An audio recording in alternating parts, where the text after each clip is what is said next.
rare. You can go to any single country in the world and you'll find dedicated followers Celtic. Yes, you can look in Dublin town, Australia too, or County Down. The temple is found in every street in every town. 'Cause he's a dedicated follower of the Celtic. Oh yes he is, oh yes he is, oh yes he is, oh yes he is. From County Clare to Singapore and China, America or Canada, you'll find him. You never hide his colors, cause these colors they don't run. 'Cause he's a dedicated follower of Celtic. Oh yes he is, oh yes he is, oh yes he is, oh yes he is. In Germany or Holland and in Norway, in all the towns like Donegal or Marseille, Glasgow town is where he's bound to work the famous hooks, 'cause he's a dedicated follower of Celtic. Of the years, we've had our times, 9 in a row, with Buckfast wine. 1967 is the year we all love best, 'cause we are dedicated followers of Celtic. The greatest team we've ever seen, the Lisbon Lions with Big John Dean. And now a new millennium with Martin on the throne, and he's a dedicated follower of Celtic. Oh yes he is, oh yes he is, oh yes he is, oh yes he is. County Clare to Singapore and China, America or Canada, you'll find him. You never hide his colors, cause these colors they don't run. 'Cause he's a dedicated follower of Celtic. We seek him here, we seek him there, never to find is very rare. You can go to any single country in the world and you'll find dedicated followers of Celtic. Yes, you'll find dedicated followers of Celtic.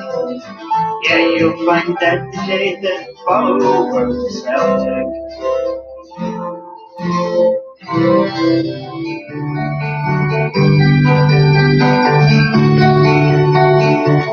Giving us all time to jump aboard, folks. Daniel will be with us shortly. We're just getting everything ready here this evening. So we're broadcasting bang on 8 o'clock and we'll get everything started. Celtic Park stands quiet as the flags fly in the springtime breeze, and the spirits of brotherhood rip embraces the faithful tears. The news was out that Tommy Burns had passed away in the early hours, and the shrine it builds and builds outside the doors of Celtic Park. He was a man, a family man, a Calton man, a Celtic fan. He was adored by everyone, from the wealthy clan to the working man. He kept his faith in the Lord above, but his brave fight it was at an end. But Tommy, don't despair, we JT waits for you up there.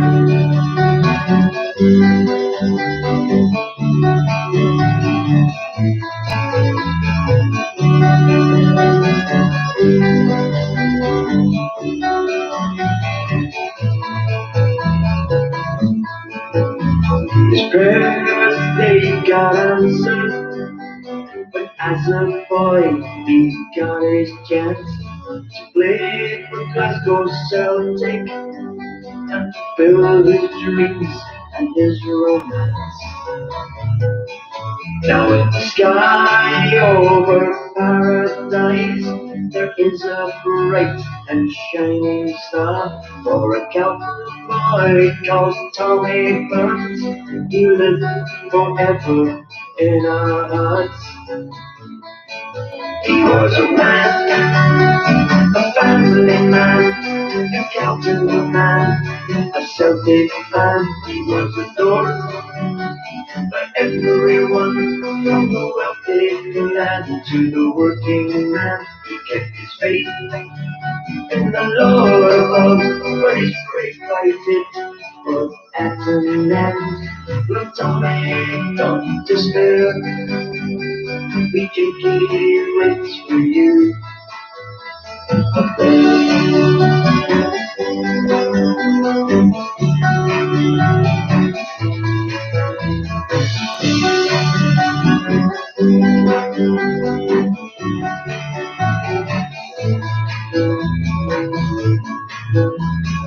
Everyone has a story of when they met the boy TV.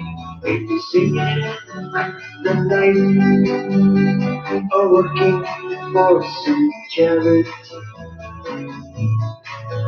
He would never pass a Sunday man without a smile or a shake of hand.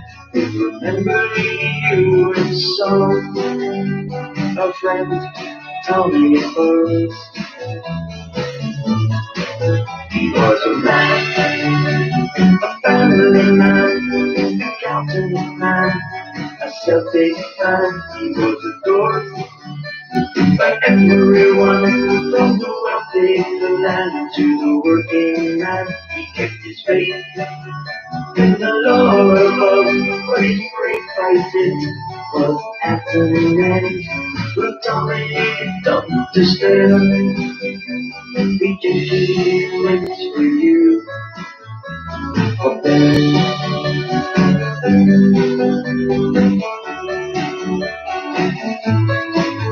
was a man, a family man, a Celtic man, a Celtic man. He was adored by everyone, from the wealthy land to the working man. He kept his faith in the Lord above, but his great fight it was at an end. Look, Tommy, don't despair. We can do it for you.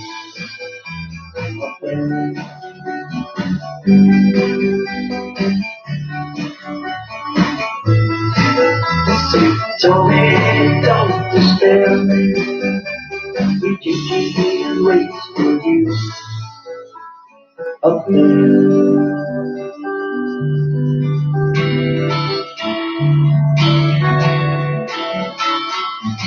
Jumpers for goals in the town of Uddingston. So ripping apart Real Madrid in the Bernabeu Stadium. And only 5'4", but a giant of a man. Frankie called him the JJ man. Frankie called him the JJ man. The walls off the wing, and the muster on his house.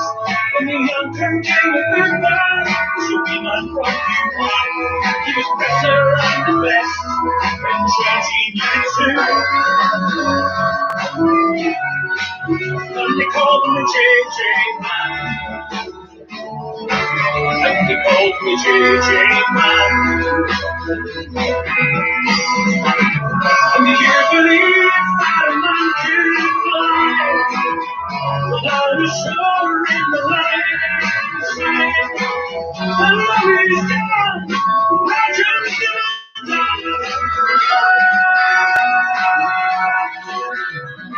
the JJ man. The JJ man. And the European Cup Just like they can play against and turn around. The sweaty cannot play, and we want it. Play it before the Glasgow Celtic way. Big shot, you're a mortal man. Big shot, you're a mortal man. And do you believe that a man could fly? The loudest roar in the lion side. The movie's gone, the legends of time. That's the changing ground. That's the changing ground. Go!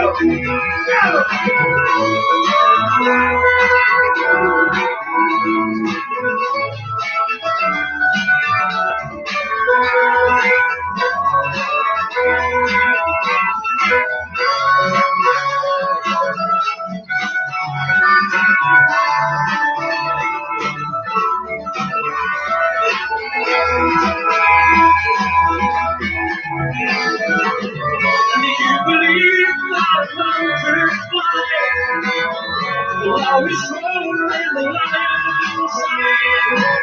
The movie's gone, the legends are gone.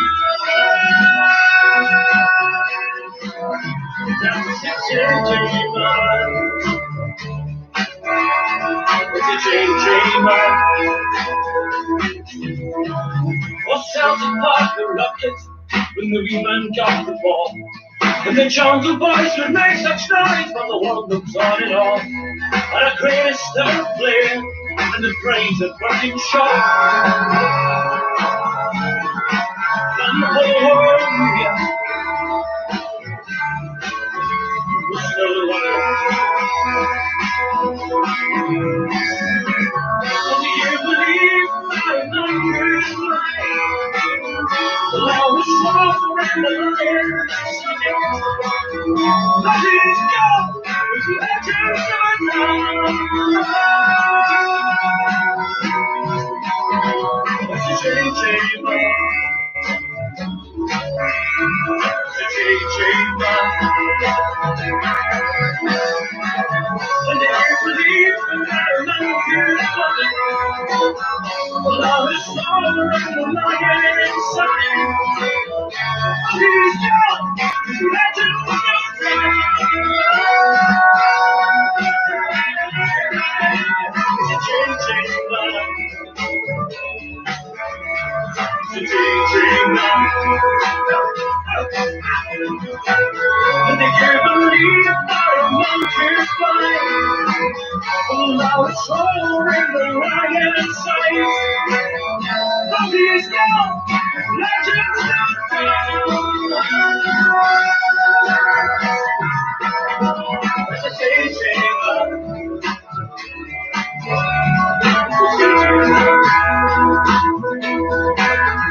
That's a changing man. On the call and the changing man. And God was a changing man. And the call and the changing man. And the rock and changing man. That's the changing man. God was changing man. That's a changing man. That's a changing man. That's a changing man. It's my love by the gasworks wall. Dreamed a dream by the old canal. I kissed my girl by the factory wall. Dirty old town, dirty old town. Clouds are drifting all across the room. Cats are calling all along the way.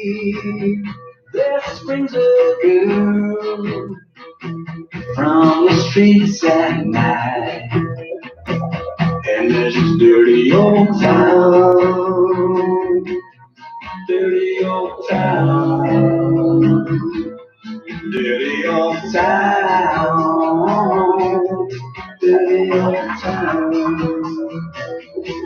I heard a whistle coming from the dark. I saw Jimmy Johnson setting the night on fire. I smelled the spring on the smoke field. This dirty old town, dirty old town, dirty old town, dirty old town.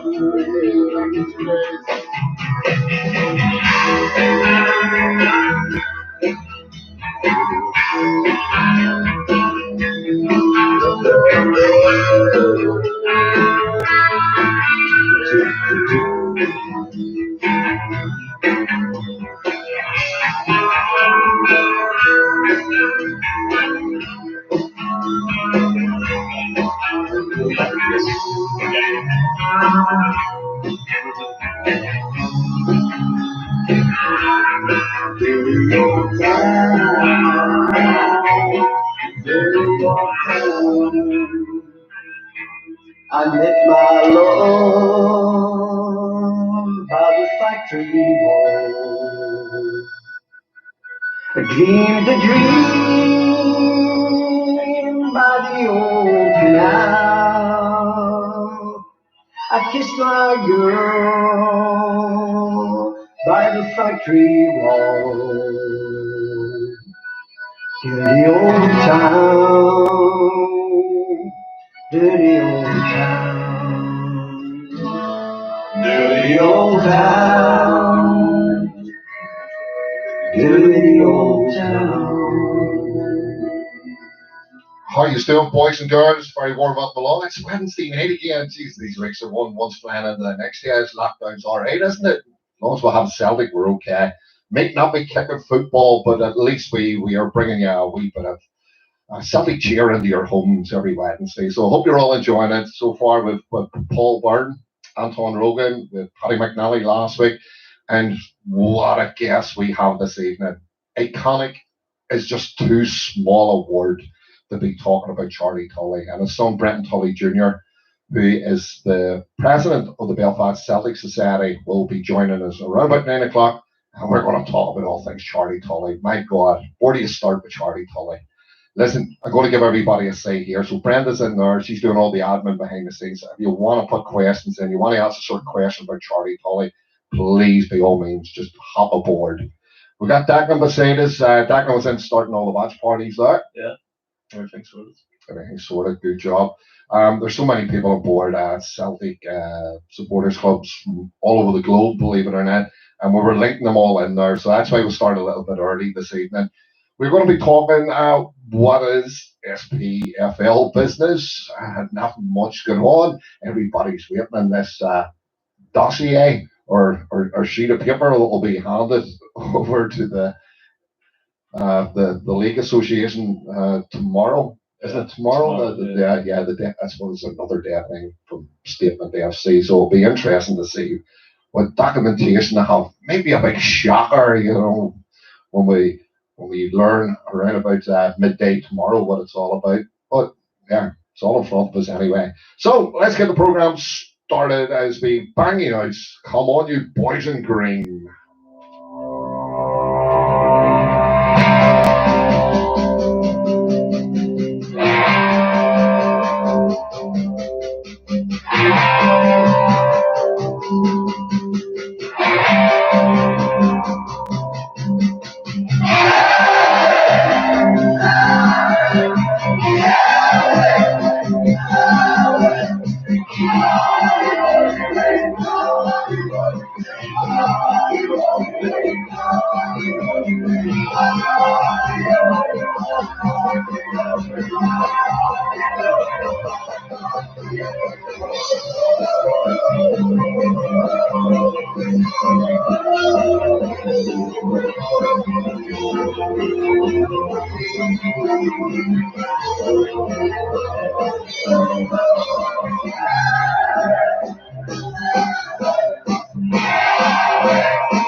Oh, isn't that tremendous to get us started off? That's Johnny and the Faithful, and come on, you boys in green. Joining us this evening, I've seen loads of people jumping online there through various things, but on our own sort of personal pages or sort of own friends. Paddy Joe Devane, Paul Hasties joined us. John McCauley, Johnny, how you doing? Catherine Kelly, Declan McKiernan, Eamon McKiernan, we've got a family meeting going on there. Ashley McKenna, Richie McDonough, Kiva Coleman, that's my own daughter, Dunsey up Poglass, Sean Thompson, Michael Olsop, Brian McGee, Alice, Angela Mallon, and I hope Keating's listening as well, Barry James, Felix Gallagher and Trim, Marty Kane, Brendan McCullough over in England there, and Johnny McKee. Big welcome along to you all. It's just a quick wee shout out. Don't worry, we'll give you all wee mentions throughout the evening as well. And Declan, he's got a wee bit of update and transfer news and stuff that's going on. There's not too much to talk about, but he's got some. I don't really know about it, but French Football News just tweeted about an hour ago about an attacking player from Lille, 18 years old, called Fadiga Utara. He's a striker for Lille, and apparently Celtic have registered interest in him. Whether that's true or not, like the French player seems it seems like we working down the route of French players now. Fadiga Utara. It's not like we'll have any bad French players recently. Yeah, well, I mean, you got to start writing a song there. What rhymes with Futara? You got to get a song written there. Down that route, also we've been talking about SPFL business. It is rambling on a wee bit. Very quiet throughout the day. I've been getting a few texts from a few friends, putting out maybe no, they've got this from a person, they've got this from a person, and some of the stories that they're in them, brilliant. I don't want to read them out in case they don't come true and they go, look at him and his show. But some of the stories do add up. You just don't know what's around the corner here because financially it's on its knees. Clubs are crying out for money. I think even Aberdeen came out this week. Not to think Aberdeen did come out this week and went, well, listen, we don't think the season's going to finish, so that'll be them stroked off. They need to get money generated within their club. £9 million in debt. Well, knockdown was put in. Yeah, and they've a stadium that needs built, new training complex. Aberdeen were really looking up before all this, and now they're looking hard. It seems they're pushing for the 14 tier now. Some say Celtic won't buy into it either because Celtic are talking about 4 Glasgow derbies a year and still want it. But I know you'd take them, but I think, listen, I think we play each other too much, and it's a bit of overkill. No, but here, listen, there's other teams out. And the only way to build a competitive league and competitive football is to try and spread the money a wee bit better. I think everybody would agree with me in saying I'd rather be Rangers 14 this season than twice a season. Well, you've got a lot of other clubs. You know what I mean? We played without them for 3 years, and I've got to say, them 3 years were great. Not for us. You know. Not for us. No, we won leagues, we didn't win trebles. We won 4. With Ronnie Dalen took charge. We should have won the treble because we were cheated. Let's be honest, Ronnie was cheated out of one badly, wasn't he? You can't say that. Boy, it's not a bad manager, really. Who? Ronnie Dalen. There'll be a few people who would be screaming at their phones and their TVs and their tablets. Ronnie Dalen is a very underrated Celtic manager. He did bring through the youth. And was not given enough funds. He was a cheap option, but I really enjoyed it. Very cheap option. Very cheap option because I heard what his contract was. I don't want to repeat it here, but it was minimal. He took he was originally given to becoming in his Lennon's number 2, Mm-hmm. and then he took that as a contract to take on the top job. But in saying that, he did do a good job for. You can't do 10 without 4 and 5. You can't. You can't do 10 rule without 4 and 5. Oh yeah, listen, he's doing it as a Celtic great. He delivered the league championships, and kudos to him. Brilliant, absolutely. Right, what else have we got on the agenda? Bundesliga. Sure, we'll talk about that shortly. We'll also talk about one of our failures. We always keep positive on the show, but we got to bring it up this evening because it's 50 years to the day that we did lose out on our second European Cup. Yeah, and it was a night in Milan all those years ago. Those old enough to remember it, I'm sure, were tuned into their TVs after Celtic had done Leeds. Sorry, Carrie Moore, I seen you coming up there in the wee dialogue box when I was getting ready. He's a big Leeds fan, but he tunes in. He's a Celtic man as well. They've done Leeds and once we've done Leeds, I thought, that's it. Celtic nailed on the rump home. People were going, Feyenoord, who? And the same with the way Inter thought about us. I know, that's what I was going to say. I'm sure Inter thought about you yourself. Yep, and then we were shocked at it. I think they're probably playing for penalties, when you rerun the game. And the disaster hit 3 minutes from time. They scored. Wim Janssen. He's a rat, isn't he, Wim Janssen? Well, he come back to do us a great turn many years later. That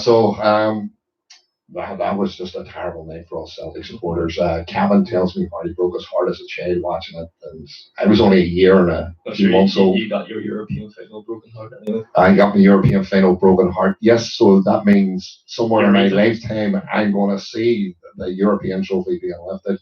So touch wood that all happens, and hopefully it's not too far away. Not by next year anyway. We can guarantee you that. The way lockdown's going. Right, Dax, introduce what we got up next. Kevin Mills, Celtic, my heart and my soul. This is super. Oh, Celtic, Celtic, Celtic, my heart and my soul. I followed the teams of the past and watched history unfold. Going to Parkhead with my dad and my brother. It's true what they say, we're a club like no other. The colours that flow through my veins are all green, white and gold. The sun it shines down as we're walking along London roads. The Green Brigade bursts into song and the jungle explodes. So what does it mean to be Celtic, and how does it feel to roll on the hoops and be fearless like Billy McNeil? Oh, Celtic, Celtic, Celtic, my heart and my soul. I followed the teams of the past and watched history unfold. Going to Parkhead with my dad and my brother. It's true what they say, we're a club like no other. The colours that flow through my veins are all green, white and gold. They came in their thousands to Lisbon and Joe had a plan. He understood football was nothing without the fans. We went to go down before Gemmell and Chalmers would save us. Our jerseys don't fit second best or inferior players. Oh, Celtic, Celtic, Celtic, my heart and my soul. I followed the teams of the past and watched history unfold. Going to Parkhead with my dad and my brother. It's true what they say, we're club like no other. The colours that flow through my veins are all green, white and gold. Oh, Celtic, Celtic, Celtic, my heart and my soul. I follow the keys of the past and watch history unfold. Going to Parkhead with my dad and my brother. It's true what they say, we're a club like no other.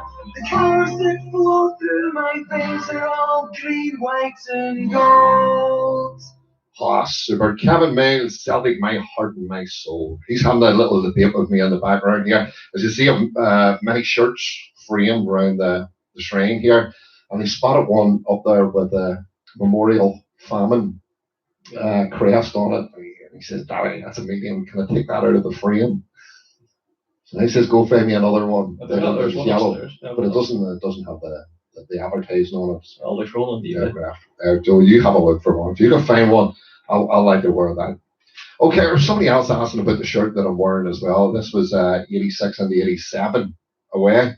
One of the iconic shirts.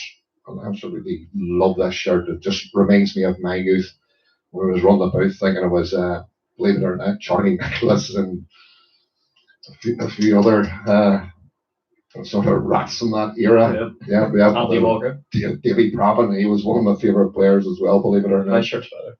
Yep, I know. No, my shirt is better. No, that is the most horrible. What do you think of that shirt, folks? The grey and pink one. And Johnny Hayes in the back.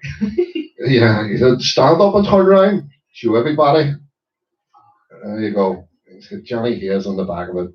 Oh, awful. Oh, here, by the way, I forgot to switch on the green lights at the back here. There we go, that's back on. That's why they call it the green room. Apologies for that. I actually turned it out when the Jimmy Johnson videos were on so you could get a wee watch of them. Two cracking footage of Jimmy Johnson from back in the day.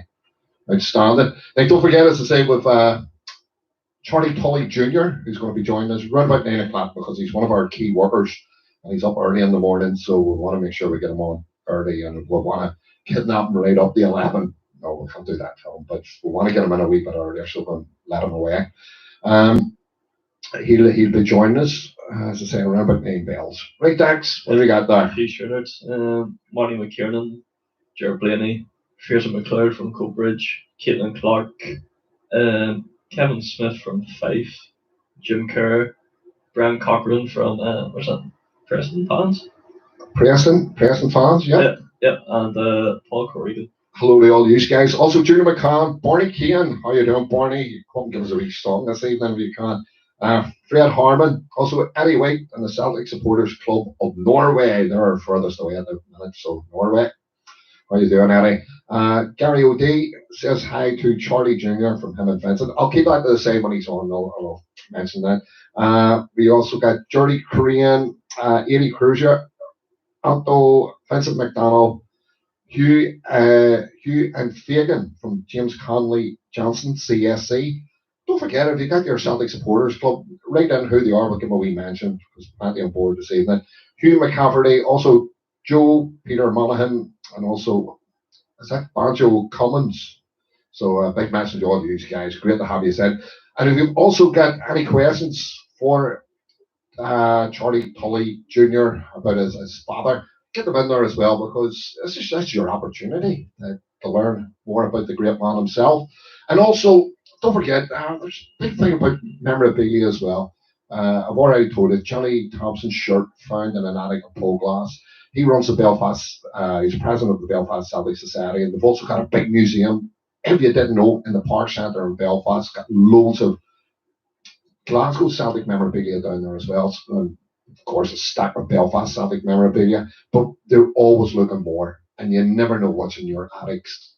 I mean, get up there, even if you got something in your house and you'd like to loan it to the museum so everybody can view it, please get in touch with them. They are great people, absolutely first-class people, and we got to keep the name of Belfast Celtic alive and keep the names of likes of Charlie Tully, and that's why his son's coming on this evening to speak about him. So please jump on board. This is our historical history of West Belfast, and we want to keep the name of Belfast Celtic alive and well.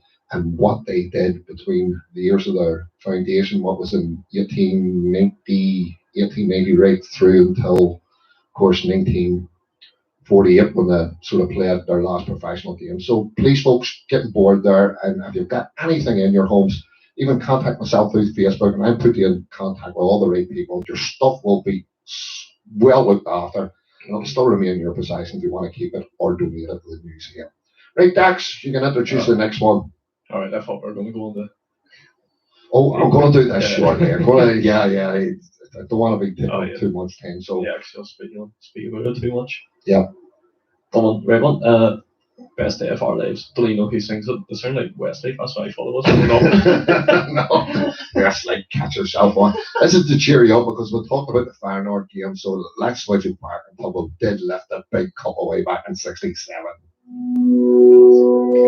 That was the best day of our lives, the best day of our lives. Everyone that raised pride, everyone that dances down. Oh, I say so goodbye, I say so goodbye. I believe that when we sound, that was the best day of our lives. Secret of the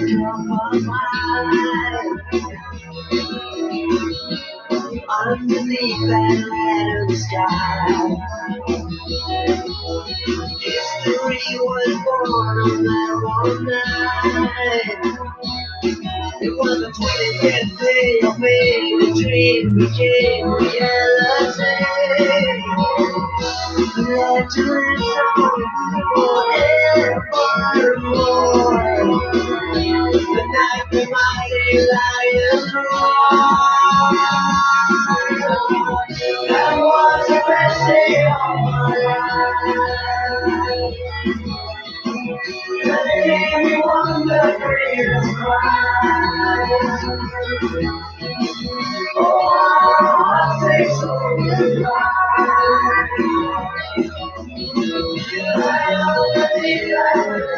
That was the best day of my life.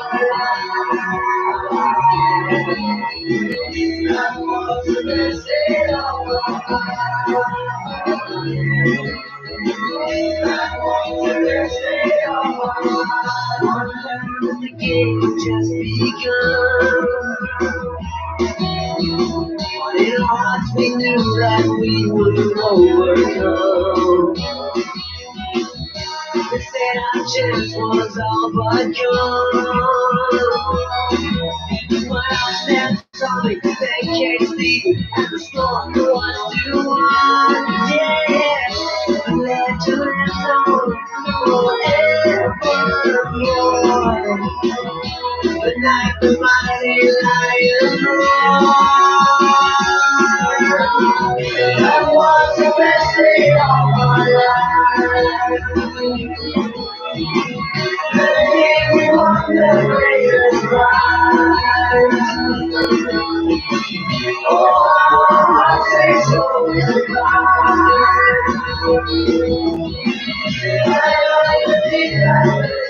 That was the best day of my life. That was the best day of my life. That was the best day of my life. I'll never forget the day Celtic won the European Cup. That glorious victory etched in the memory of every supporter the world over. The inspirational display of the Lisbon Lions that southern evening was passed through the footballing folklore, but the example remains with us. That passion and emotion will live with me forever. Cry to my soul forevermore. The night the mighty lion roared. That was the best day of my life. The day we won the greatest prize. Oh, I say so goodbye.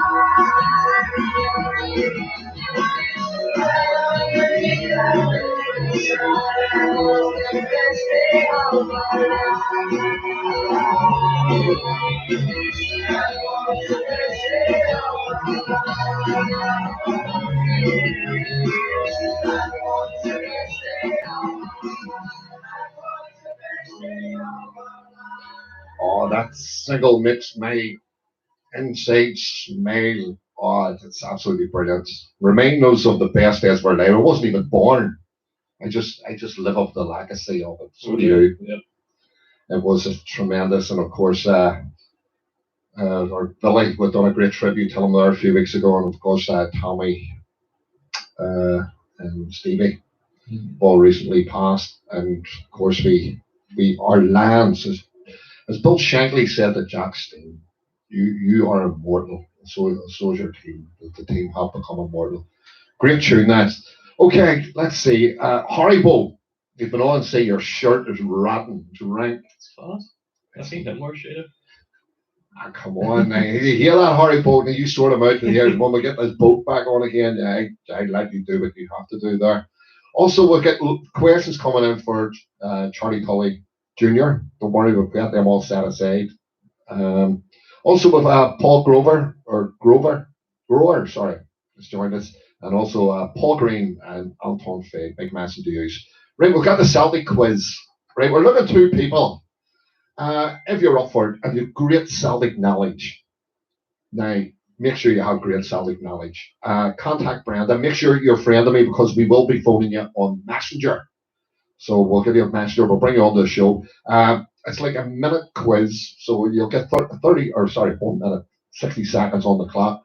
We'll ask you as many Celtic questions we can fit into that. If you're unsure about the answer, you can ask for a help question, and we'll give you three options, and we'll give you 3 points for getting it spot on right. If you use the help option, you'll get 1 point. So we'll sort you out a good Celtic praise. Maybe a retro program and a retro scarf to go along with it. So we'll sort that out. We'll sort a prize out for the winner. So if you want to take part, just let Brenda know that you want to take part in the quiz in there. We'll get all the names together. We'll pick two out of a hat. We'll do one before we bring on Charlie Tully, and we'll do one after. So we'll see who can amass the most points. And as I say, we'll give them away a great prize. Yeah. Yeah. What do you reckon, Dax? Do you reckon you could win it? I'm sure. Well, I wrote the question, so yeah. No, but just say it was a quiz. Do you reckon you could go? I reckon I give it a good go. You give it a good go. You've got the knowledge anyway. You've made me go very lazy in the brain with all your knowledge. Right, what are we going to go? Somebody had a song in their heads. What's that one? That one. Hang on. I know you don't like a certain version of it. Yeah, God bless this lovely land of mine. Isn't that what you want? Yeah. So here, hang on, we'll get that sorted out for you. As I say, anybody wants to take part in the quiz, get your name into Brenda. She's going to list them all, and hopefully that silence this phone as well. You got a brand new phone. Still trying to work out how you work it, switch it on and mute it and all this here. So bear with me if you hear that banging away. I'm going to try and be your phone screen. I don't know. I'm still trying to get used to. No, there's all mountains on it now. Jesus, don't talk to me in technology. I'm maybe good at all this stuff, but when it comes to phones, I absolutely despise them. Right, so everybody that's up, get your names in for the quiz. We'd love to give you a wee call on air here, so get yourself on board. As I say, one before Charlie Jr. comes on, and then we'll get one after. Okay, we're going to do God Bless This Lovely Land of Mine. Big surprise for you all coming next. This land of mine, the old man said, will be alive when we are dead. My father's words will on my mind. God bless this lovely land of mine. God bless this lovely land of mine. God bless the mountains, the hills, and the valleys. Someday the sun will cease to shine, but I desire this lovely land of mine. Through misty eyes, I see my land. I hunger for her future grand. What greater hunger can there be? I hunger still to see her free. God bless this lovely land of mine. God bless the mountains, the hills, and the valleys. Someday the sun will cease to shine. Then we desire this lovely land of mine. My gallant comrades have passed away, but with the song I sing today, I sing my song before I die. God bless this lovely land of mine. God bless this lovely land of mine. God bless the mountains, the hills, and the valleys. Someday the sun will cease to shine, and I deserve this lovely land of mine. God bless this lovely land of mine. God bless the mountains, the hills, and the valleys. Someday the sun will cease to shine, and I desire this lovely land of mine. Super stuff. Jimmy Quinn knocking out God Bless This Lovely Land of Mine, and that's a chant that is quite popular within the Green Brigade section at the moment. Yep. I can't even remember when I started singing it. 2 seasons ago? Yeah, I think it was, yeah. But I love it when they find these little cheesy songs and just turn them into real anthems, chants within the 111 section. If any of you have never been to the 111 section, 110, yeah, well, 109, 111. If you're in the upper stand, if you're in the upper stand of your brigade, you're not really in. I know, I heard that they don't buy in, buy in. Like I am, what, I know, I mean, I'm 51 years of age now, I'm jumping about there like a teenager. There's people avoid me. When I'm in there, you know what I mean, jumping about and bumping into people. It's great crack, absolutely great crack. I love it. Seriously, absolutely love it. Right, do you remember this last couple of weeks? I've been sort of giving off to somebody going, I seen you in a Celtic shirt.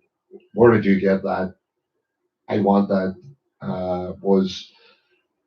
I'd seen it, you know, I'm a bit of a shirt collector, and I knew it was match issue. And he says that someone had given it to him when he was over in Glasgow when he played in a flute band. And at a random party, somebody says, "There's Paul McStay's shirt. Do you have it?" And he says, "I don't know where it went." So I made him, I hounded him, and fair play to Ernie, he eventually came across with it. He gave it to me for a very, very good price, and I eventually got it. And Dax is going to bring it out now. This is an absolutely wonderful piece of art. So Dax, if you just walk out to the front here, just show them the front. Yep. If you step back a wee bit, step up here, and sort of bring it down towards the light. There you go.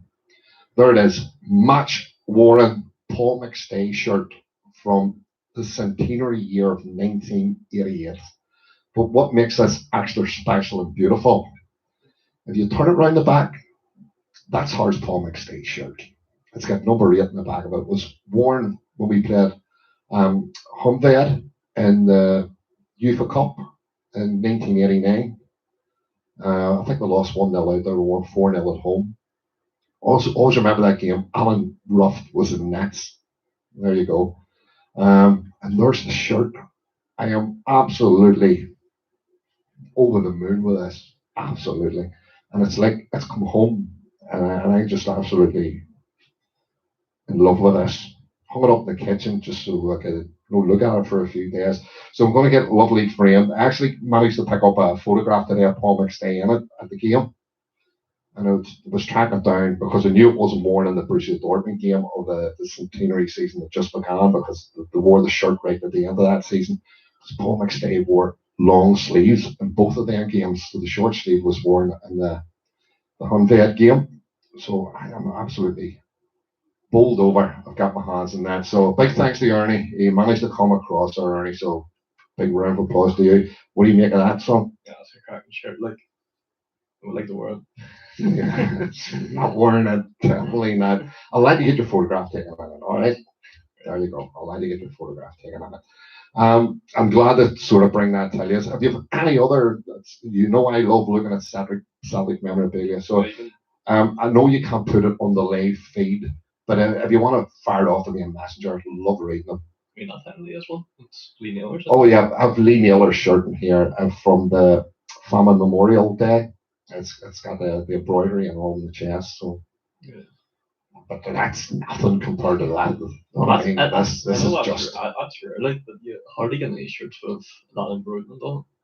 I'm not too sure, but yeah, that this is the praise of my collection. I don't even think that's going to be put in the garage. It's going into the house. And a big thanks to Anton Rogan as well, because when I phoned Anton went through the shirt meticulously with me just to make sure it was the genuine article, because he pulled out his own original shirts and sort of matched them up to see it was authenticated properly. So I'm absolutely delighted. Big thanks to Anton for it. Right, Dex, what do I get up next? What are we going to sing? I'd love to know the people who wrote them. That's why You love I just hate saying penning on the agony. I want to say like who died, but I don't even know who wrote them. I know. But yeah, just before we do play it, don't forget, if you want to take part in the quiz, get your names into Brenda and we'll give you a shot. So let's go for it. Pound on the agony, putting on the style.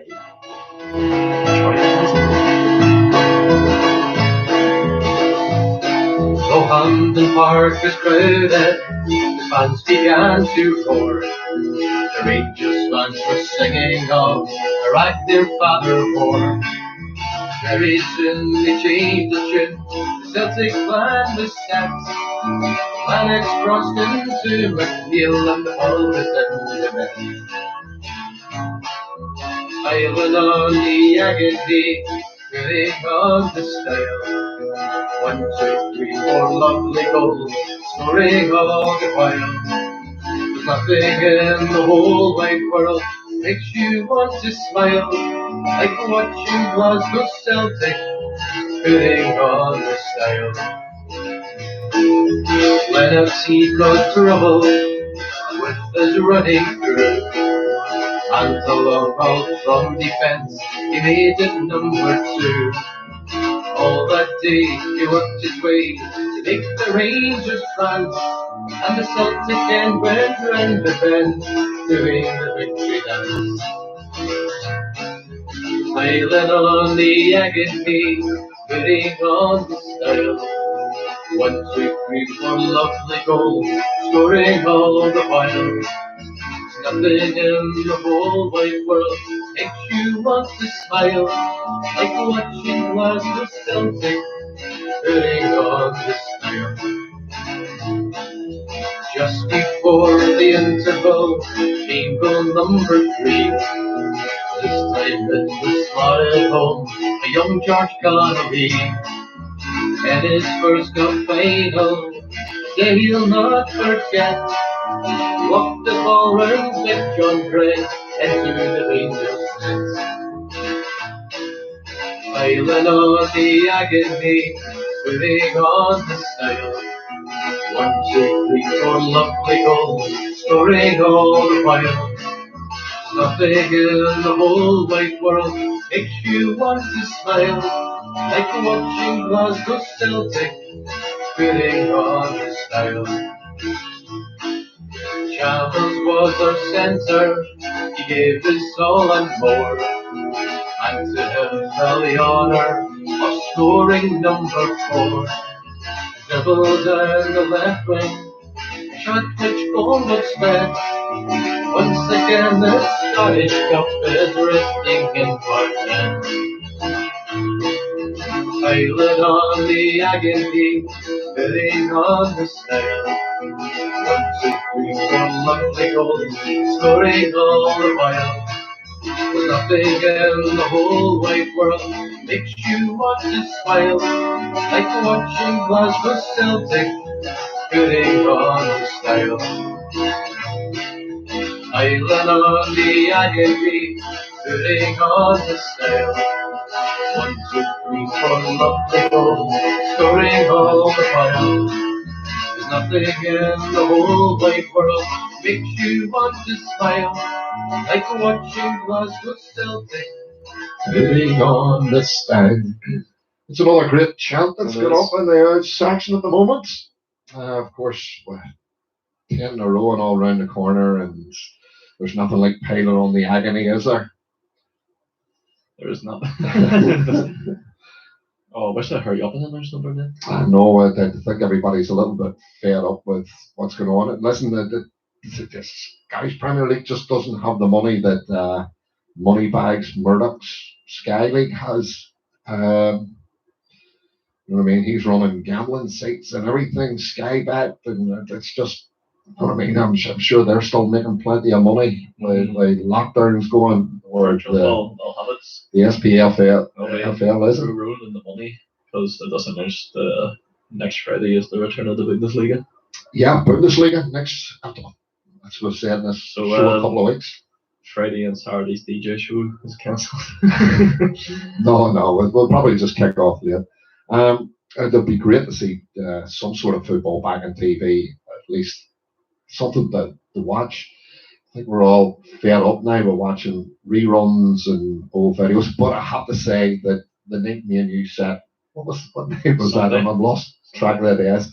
Sunday, me and you sat out in the conservatory and we sat and watched two hours of brilliant Celtic games, rekindling a few old memories of games against Manchester United, Juventus, Barcelona, and the night we killed Dida. One of our fans went on and butchered him, and he had to be carried off in a stretcher and rushed to intensive care, put in a ventilator. They had one then, yeah. Mad, absolutely mad. Yeah. But what a game that was, Scott McDowell.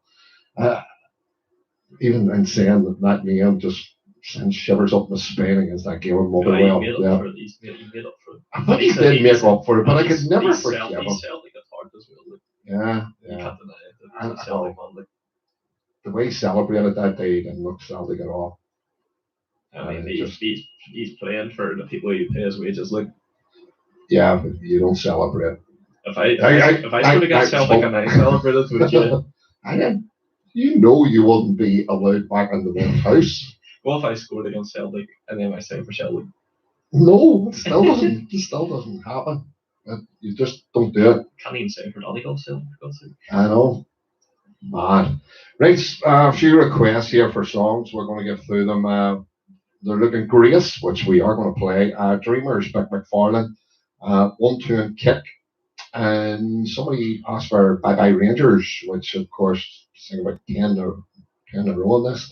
So let's knock that out for you, and we'll get the Celtic team who recorded this way back in 69. I know it says 69. No, it was recorded in 73, I think this was. So let's bang it out for you.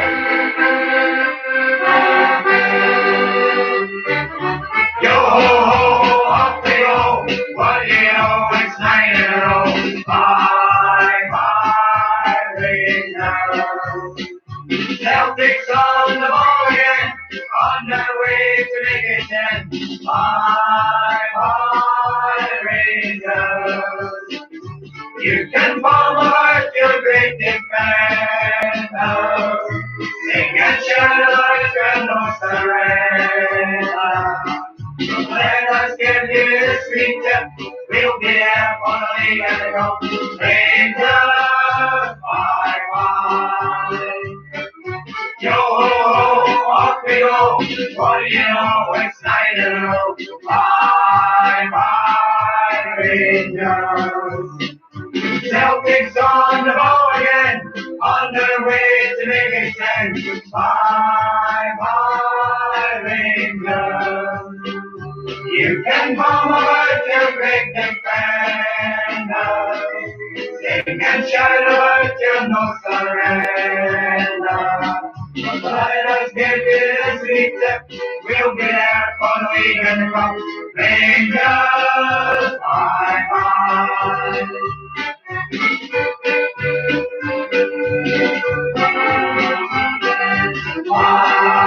bye, Rangers.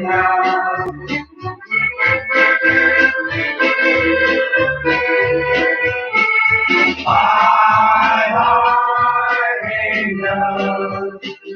You can follow like your great defender.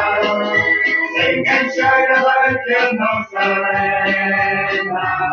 But when I get here, sweet we'll be a party and come. Rangers, bye, bye. But when I get here, sweet we'll be a party and come. Rangers, bye, bye. Oh, bye bye. Hopefully, within the next few days, the announcement of 9 in a row, and next season, of course, going for the 10. And hopefully, things will, throughout that season, will return to a bit of normality. Let's get the domestic stuff sorted, and that's the main thing. Scottish Cup we talked about offer. That will be sorted out, I would say, around about September. Yeah, it seemed to be. Yeah, it's, Well, only, if it's only 3 games. If there's no European football, you just have a June. Well, We'll have a Christmas. Can you do it then? We'll have a Christmas party. Can you do it midweek? Do you think Scottish Cup semi-finals or do you think it's a midweek? Listen, we can do it in the summer because there'll be no qualifying for Europe. There'll be none of this on. But listen, Champions League ain't going to happen next So you season. said if Germany can get it right, anybody can. Yep, as I say, always look to Germany. See the Germans can get it right. Listen. Well, we need to see how the games go first. Yeah, well, I think they've had a few setbacks during the week. I think the Cologne players were tested positive, but yeah, we'll wait and see anyway. Right, we're going to play another wee tune. Then we're going to get somebody on for the quiz. We've got a load of questions knocked up here. We'll rush through them. So if your phone rings, you could be on the show here shortly. We'll do one before the Charlie Tully Jr. interview and one after. So if your phone could have ringing during this, we're going to do the Coronation Cup, one that Charlie took part in. Unfortunately, never played in the final, but you know what I mean. We'll have a wee word with Charlie Jr. about that very, very shortly. Let's bang it out. This Patricia Burns for Virgin. Said Lizzie to Philip as we sat down to dine. I just had a note from an old friend of mine. His name is Vic Jordy. He's loyal and true, and his beautiful nose is a bright shade of blue. He says that the Rangers are right on their game. We'll give them a trophy to add to their fame. We'll give them a trophy the Rangers can win. Said Philip to Lizzie, watch yourself close to them. I said Lizzie to Philip, they don't stand a chance. I'll send up my gunners to lead them a dance. With Celtic defeated, the way will be clear. A cup for the Rangers in my crowning year. But alas for the hopes of her loyal true blues. The Celts beat the Arsenal and the Manchester too. With Hibs in the final, and oh what a scene. All Hampden was covered in banners of green. Tyrolin, Tyrolin. All Hampden was covered in banners of green. Said Lizzie to Philip when she heard the news. A blow has been struck to my loyal true blues. Oh, tell me, dear Philip, for you ought to know how to beat Glasgow Celtic and keep them below. Said Philip to Lizzie, there's only one way, and I've known this secret for many's a day. To beat Glasgow Celtic, you'll have to deport all the fighting mad Irish that give them support. Tyrolin, Tyrolin. all the fighting mad Irish that give them support. Tiraloo. All Hampden was covered in banners of green. All Hampden was covered in banners. Hello, Johnny. How are you doing? I know about Tony yourself, pal. All good, all good. Are you enjoying this evening? I prefer enjoying it, mate. The crack's good, mate. There's a couple of lads on there as well, Alec and Jim, a couple of boys from the pub, so the word's getting spread about. Oh, brilliant, brilliant. Those are not spreading anything else about there, just the word will do, right? Like, no COVID or anything like that. Good job. No. So, Johnny, you're going to take part in the quiz tonight. This was organised by Declan himself. Right, Janet? Oh, I think I'll be a bit of a failure here if it's anything kind of present day. I might be in trouble. And it's majority present day, Johnny. Well, there is the help option. Yeah, you can ask for help and you can get like a selection, but if you get it straight off, you get more points for it. So it's 3 points Okay. if you get it spot on, and it's 1 point if you have to use the help option. So best of luck, Johnny. Yeah, I might get the Yep. stopwatch. Well, I tell you what, I think I have a better stopwatch on this one here. I actually got a clock here somewhere, and it's got the heartbeat on it. Hang on there, see if I can get this up there quickly, Johnny. I hate to put you under more pressure. Oh, where are we? DJ Toots, where do you see this here, Johnny? This is I'll probably freak you out here, hearing this heartbeat going. But Darren's to say he's got all the questions all ready for you, so he's beating into them. Any more gossip from over there, Johnny? All quiet? Yeah, just with a couple of texts that I sent on to you, Tony, regarding that they might be going to a championship game and trying to blame everybody else that did the failed. Ourselves, the SPFL, anybody else that listen to them nonsense. Yeah, it'll be interesting to see what comes out of this here tomorrow. That they do have anything evidence to bring forward, but I don't think it personally myself. I think it's all a smoke screen of trying to blur the whole scene to make themselves look somewhat, decent in the eyes of football supporters. Yeah. As they say, they seem to blame everybody but themselves, Tony. It's everybody else's fault. Yeah, well, it's been always the way with them. Sure, even though they deny their liquidation, they deny that they were put out of business, they still think of the same club. It's like the broom I have out the back there. You know what I mean? It was 6 heads and 4 handles throughout the years, and it's still the same broom. Yeah, no, I know. Right. I was saying that you could. Go ahead, Johnny. Yeah. Just saying that the boys are saying that they'll not even be called Safeco after this. We'll need to get a new name for them. I know, yeah. I'm sure we'll look that up. No, their new financial name. I'm sure we can find out from there.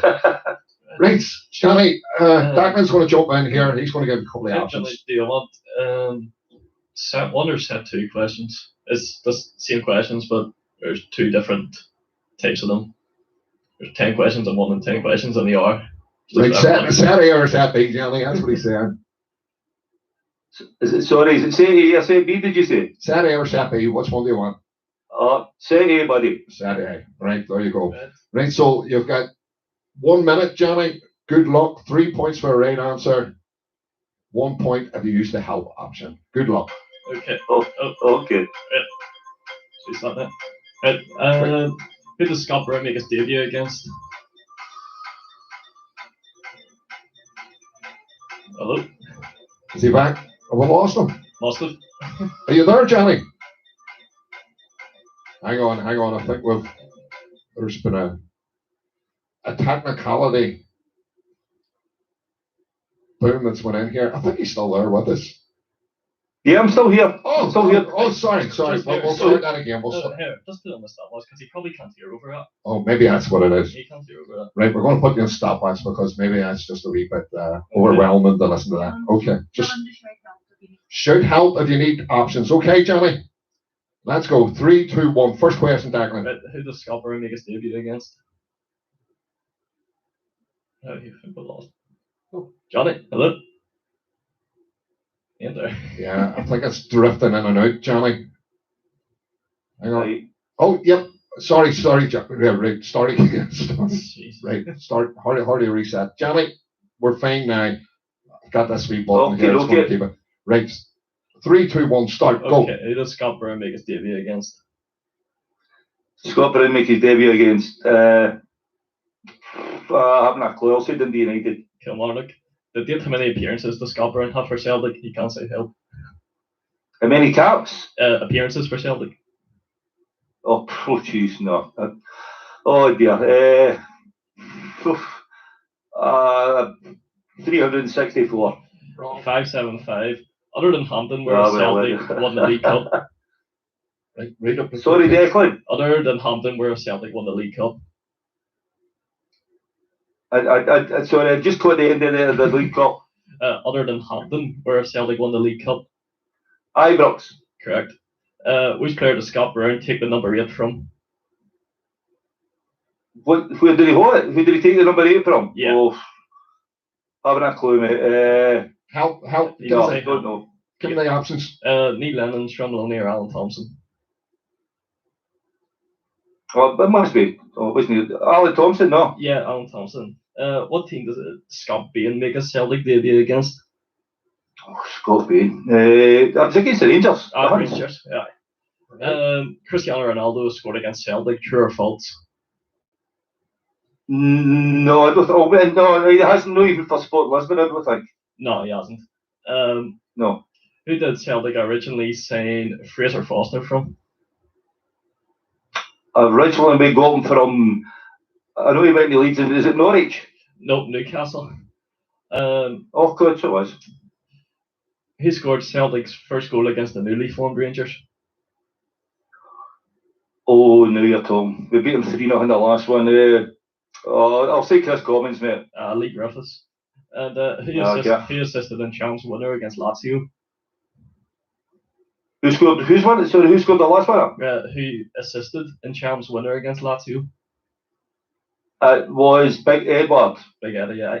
And Yeah, we were there. We were there. Christopher Julian's celebration is based on what superhero? Oh, Superman.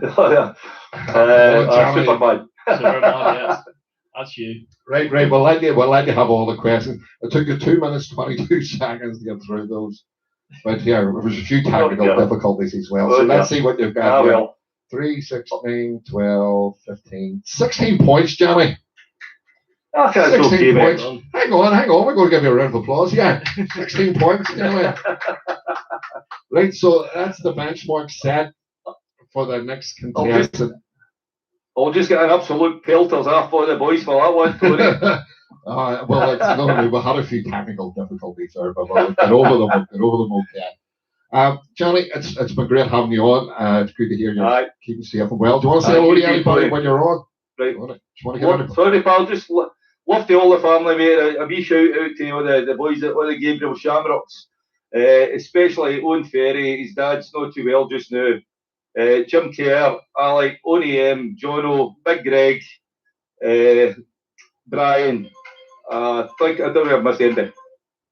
Cheers, pal. Not a problem, Johnny. It's been great hearing from you, and we'll get your 16 points accounted for, so you can stay tuned to see if you've won the season. Cheers, Tony. Right, love to all the family, mate. Cheers, pal. Thank you so much. Great to hear from you, Johnny. God bless now. Bye. Bye.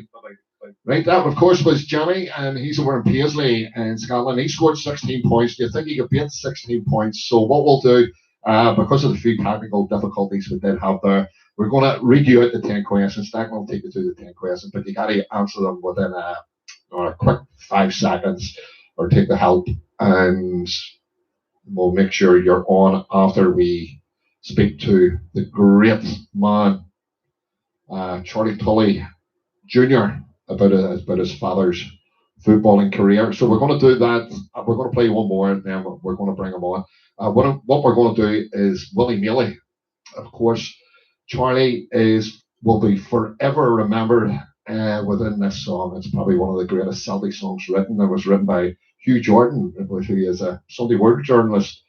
But he penned this beautifully, and he's a big Celtic fan as well. So well done to him. Here's Willie Mealy, Charlie and the Boys version. And we'll not have all the intro, we'll just get into it here. Mealy was his name. brought some great news to the game. When he was the voice at Celtic Bar, he taught them how to play football. He made the greatest of them all. Now they come and win. I've left them the game was James Romeo, all mistake. They gave it Johnston, Tully, Mother, Alden, most of the football race, out past the market skates, all to play football, the Glasgow Celtic way. In 38, there was a show, Glasgow was a place to go. A panel of the tower was football crying. England sang for all the best. It didn't mean well, but success was a trophy and it in paradise. The game was James Monroe, all mixtape. They gave it Johnston, Tully, Mother, all the day. And most of the football race, out past the market gates, all to play football, the Glasgow Celtic way. Coronation time was here, 53 that was the year. Another quote from England went there too. They said we'll have to try again, but like before, it wasn't great because it got is in the Arctic Trophy room. And the game was James McElroy and always stay. They gave it Johnston, Tully, Mother, all to pay. And most of the football race, out past the market gates, was to play football, the Glasgow Celtic way. And then in 1957, we faced a guy called George Inneman. The game was set on every Celtic bar. A Wilson, Morgan, and McBeth, and Molly Fairley score as well. A Celtic beat the Rangers 7-1. And the game was James Monroe and Paul Bixby. They gave it Johnston, Tully, Mother, Alden, and most of the football race, out past the market gates, all to play football, the Glasgow Celtic way.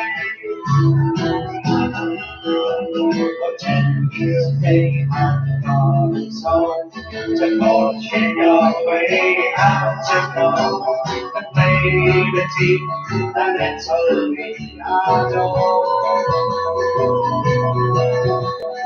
Celtic went out to attack. They won the big cup and they brought it back. It's the first time in history of the British shore. And the game was James McElroy and Paul Bixby. He gave it Johnston, Tully, Mother, Alden, and most of the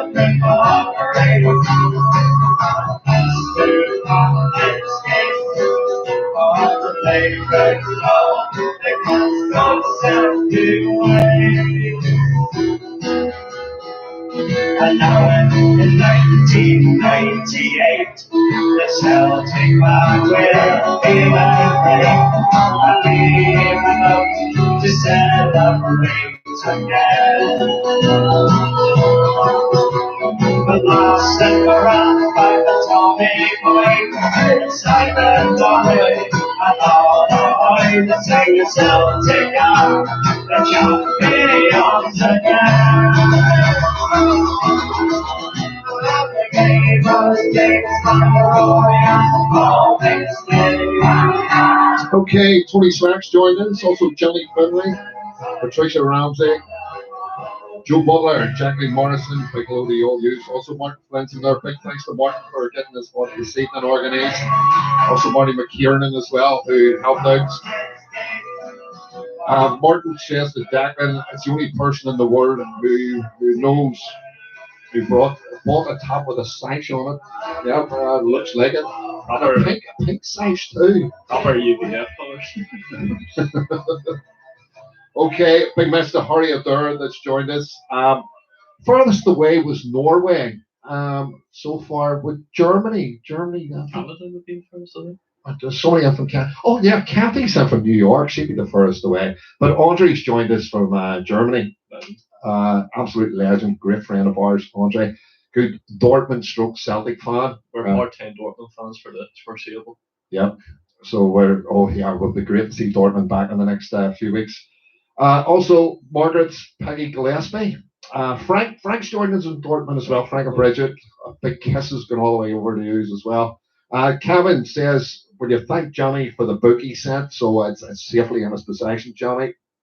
Thank you so much, says Kevin. Also, Bridget Conley, just across the street, saying you're doing a great job. So well done, Dax. And also, Dak McCain says, Mooryard House is full of Belfast Celtic history. It was the family home of the McAlindons that owned Belfast Celtic. Very true, so it was. Dax, have you any shout outs, sir? Will I get our guest on the phone? Abby Wills, Jared Toland, or Jerry Bo. Johnny Cragen, Phil Mack, and the Mack family. Oh, great, they can join us. So we've got Charlie Tully Jr. It's going to join us here now. And hopefully. Hello, Charlie. How are you doing? I'm good. How are you? Everything's good this end. So we're live here on the Celtic Cracks, both on Facebook and on YouTube. So we're going to be talking about the legend that was your father. Where do you start with your dad, Charlie? I don't know. I suppose we can start with his youth. He was born McDonald Street away back in 1924. Yeah, born on the 11th of July, 1924. Yeah, your dad made a great quote. Yeah, but him being born on the 11th of July, didn't he? He just didn't make the 12th. He just didn't make it 12th. Yeah, he done a great quote about that way back in the day, saying he would have really been awkward to be born on the 12th. It would have, very awkward. So, Tony, he was the second child of a family of 12. Right, I didn't one of 7 footballing brothers. Yep. I've known a few of them, and as I was growing up, I knew Peter, and I'd known Billy very well.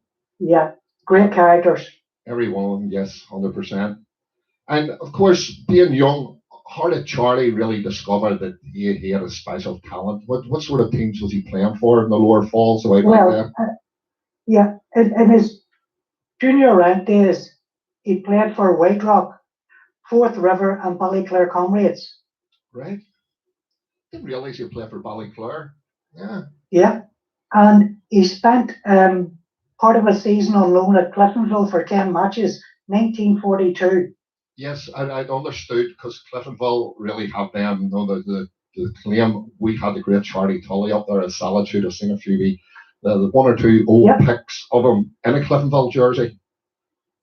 That's right. There's a wonderful photograph in the museum of him. Yes. In the Cliftonville kit.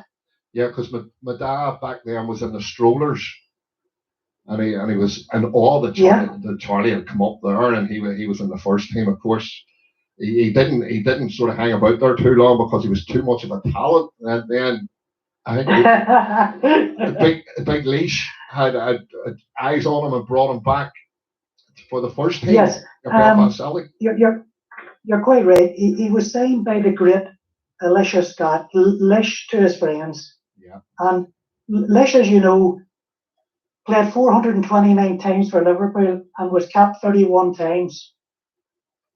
Yeah, he's He their most was, as I capped player. understand it, Tony, the Cop's first idol. Yep. We done the museum tour of Liverpool there a few years ago, me and young Declan here, and there's a massive wall of a photograph of him, big massive wall, and a quote from him on it as well. So he is a massive Yep. idol to them that's over there. Unreal. No doubt about it. Yep. And I mean, he came to Belfast Celtic in 1935. He stayed until the very end, and he managed basically what was a ghost team for the last 10 years. But you're right, he signed my dad. Oh, brilliant. And people don't recognise that Leash was probably in world football one of the most successful managers of all time, considering how short of a time he was there. The kind of silverware he brought to Belfast Celtic was unreal, wasn't it?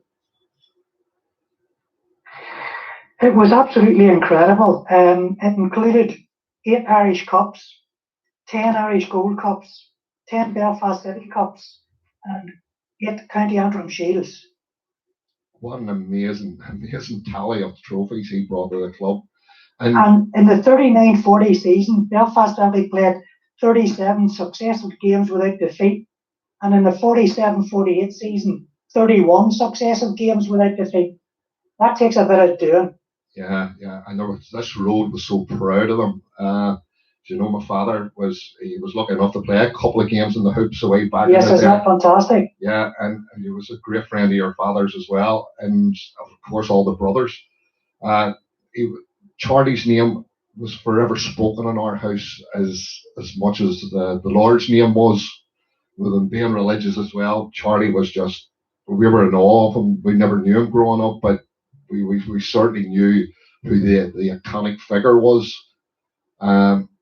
He was just unreal as an iconic footballer, and so proud that he came from Belfast to be that. So when Charlie, how did his move to Celtic happen? Which way did that come together? Well, as I understand it, Belfast Celtic had played a friendly against Glasgow Celtic in the 47 season. And my dad had a pretty good game, and Celtic had basically noticed him. But I understand at that time, Matt Busby had also expressed an interest at Manchester United in signing him. But whenever it came down to the wire, there was only one team my dad wanted to play for and sign for, and that was the Hoops and Belfast Celtic to go to Glasgow. Had to be. Oh, brilliant. I'd seen there was actually doing a wee bit of looking up today, and I was also seeing that Preston North End were interested in him, Blackburn were interested in him as well back then. So it was an array of football clubs, and he chose to go across. Jimmy McGrory would have been manager back then, would they have? Yeah, Jimmy. The iconic Jimmy McGrory. My goodness, yeah. What a legend he is in his own right. But yes, he was signed by Jimmy McGrory, £8,000. Big money in those days. 1948. Yeah. June 48. Big money in those days, wasn't it? £8,000.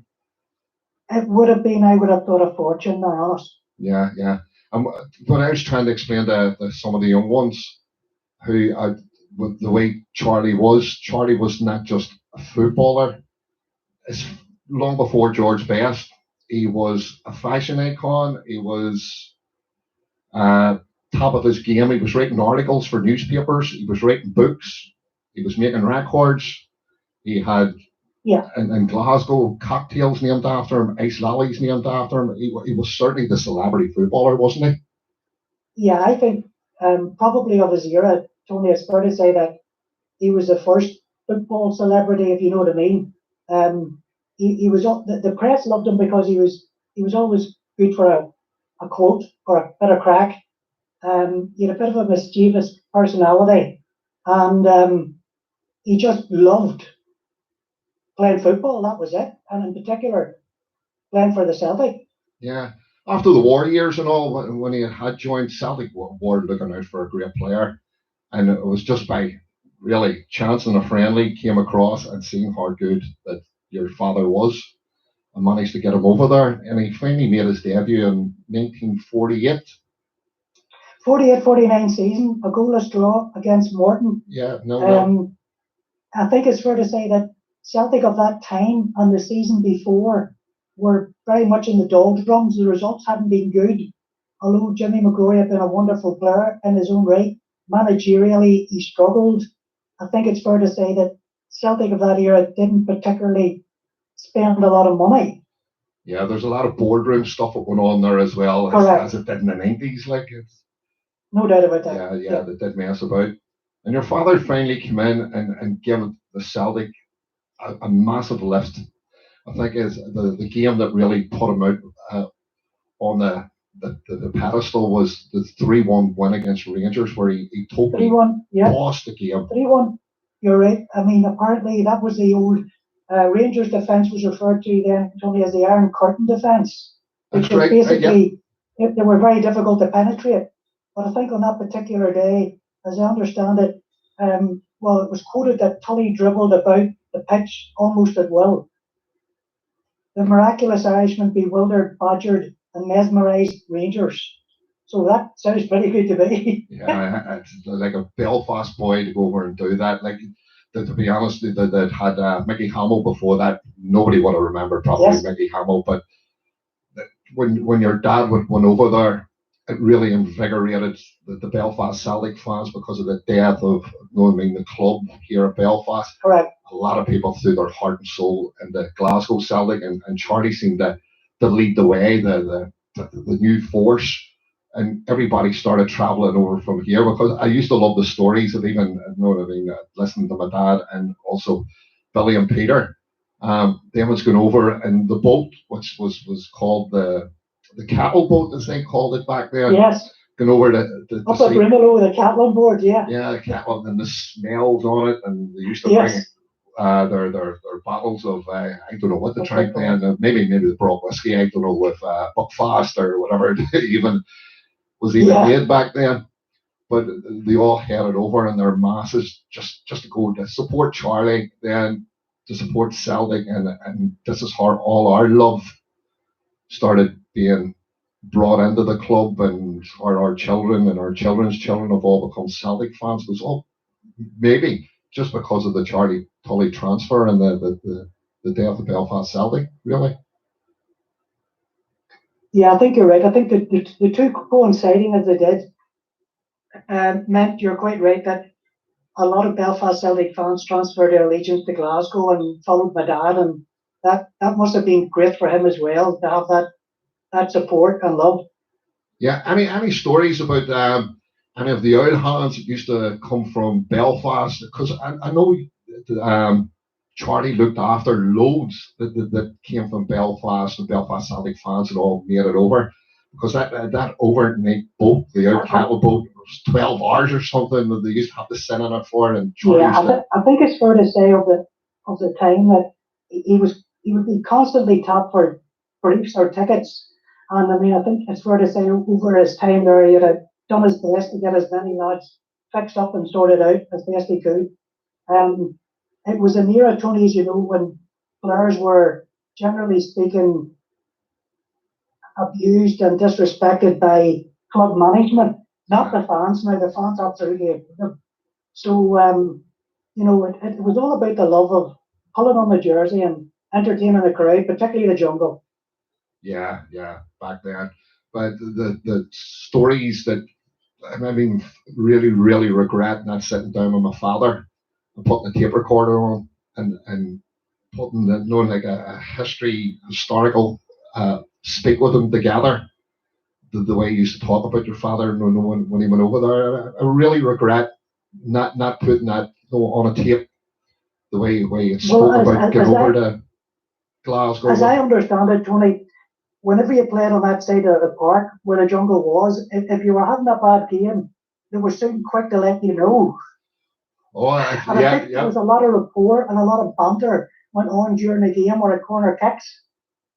Oh, I would say so. I'd say so. That jungle was a hell of a mad place, even when I was in it in my youth. But way back in I would say in the 40s and the 50s, they'd have certainly not, with the industrial language that was Yeah, exactly. in Glasgow at the time. So when he was there, he played with some great players, didn't he? You know what I mean? He was a superstar in amongst a lot of stars as well there. You're right. I mean, yeah, I mean, when you think of the era and the different teams, but I mean, there were, Willie Fernie, Bertie Peacock, Bobby Evans, Jock Staten, to name but a few, the McPhail brothers. These guys were all wonderful talents. And then, again, going back then, young boys coming through at the time who played with my dad laterally towards the end of his career would have been Billy McNeil and Bertie Auld, John Fallon, etc., who all remember him very fondly. Yeah, yeah.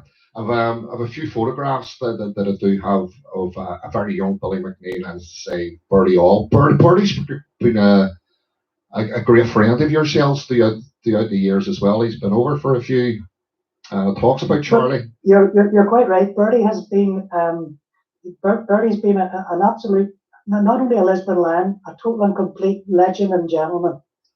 Anytime we've asked him to help us in any way through the Belfast Celtic Society or direct with anything connected with my dad, he's the first to volunteer, get on a plane and come over. And we were honoured to have him at my dad's 40th anniversary in 2011. And he presented me with a photograph and an international cap that Celtic had in their museum at Parkhead.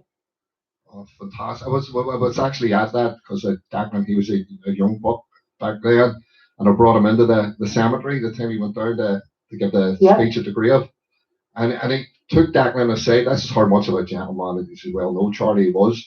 He took Declan to the side and started talking about his whole career to him. And I says, Bertie, we're going to have to go. He says, no, where are you going? I says, no, Bertie, they're going to close the cemetery. I says, we're going to have to go. That's how much of a legend he was. He had talked on. He's an incredible man, isn't he? Really. He really is. And he's funny. He really is. He's some great stories to tell. He has, yeah. He tells a fantastic one, Tony, about when he was a young player and my dad was in the team. Pre-season, he used to go to Lords and places like that to train on the sands and run up and down hills. So it's the first day of training, and Bertie's there, Billy McNeil, are all young boys looking up to my dad. God, we're training with Cheeky Charlie today. This will be fantastic. So my dad was saying to them, "Now look, boys, you have to take this serious. First day of training. Let's get out here, do it, get a good sweat up." And what I want to say to you is that I'm going to be first out and the first back. Right.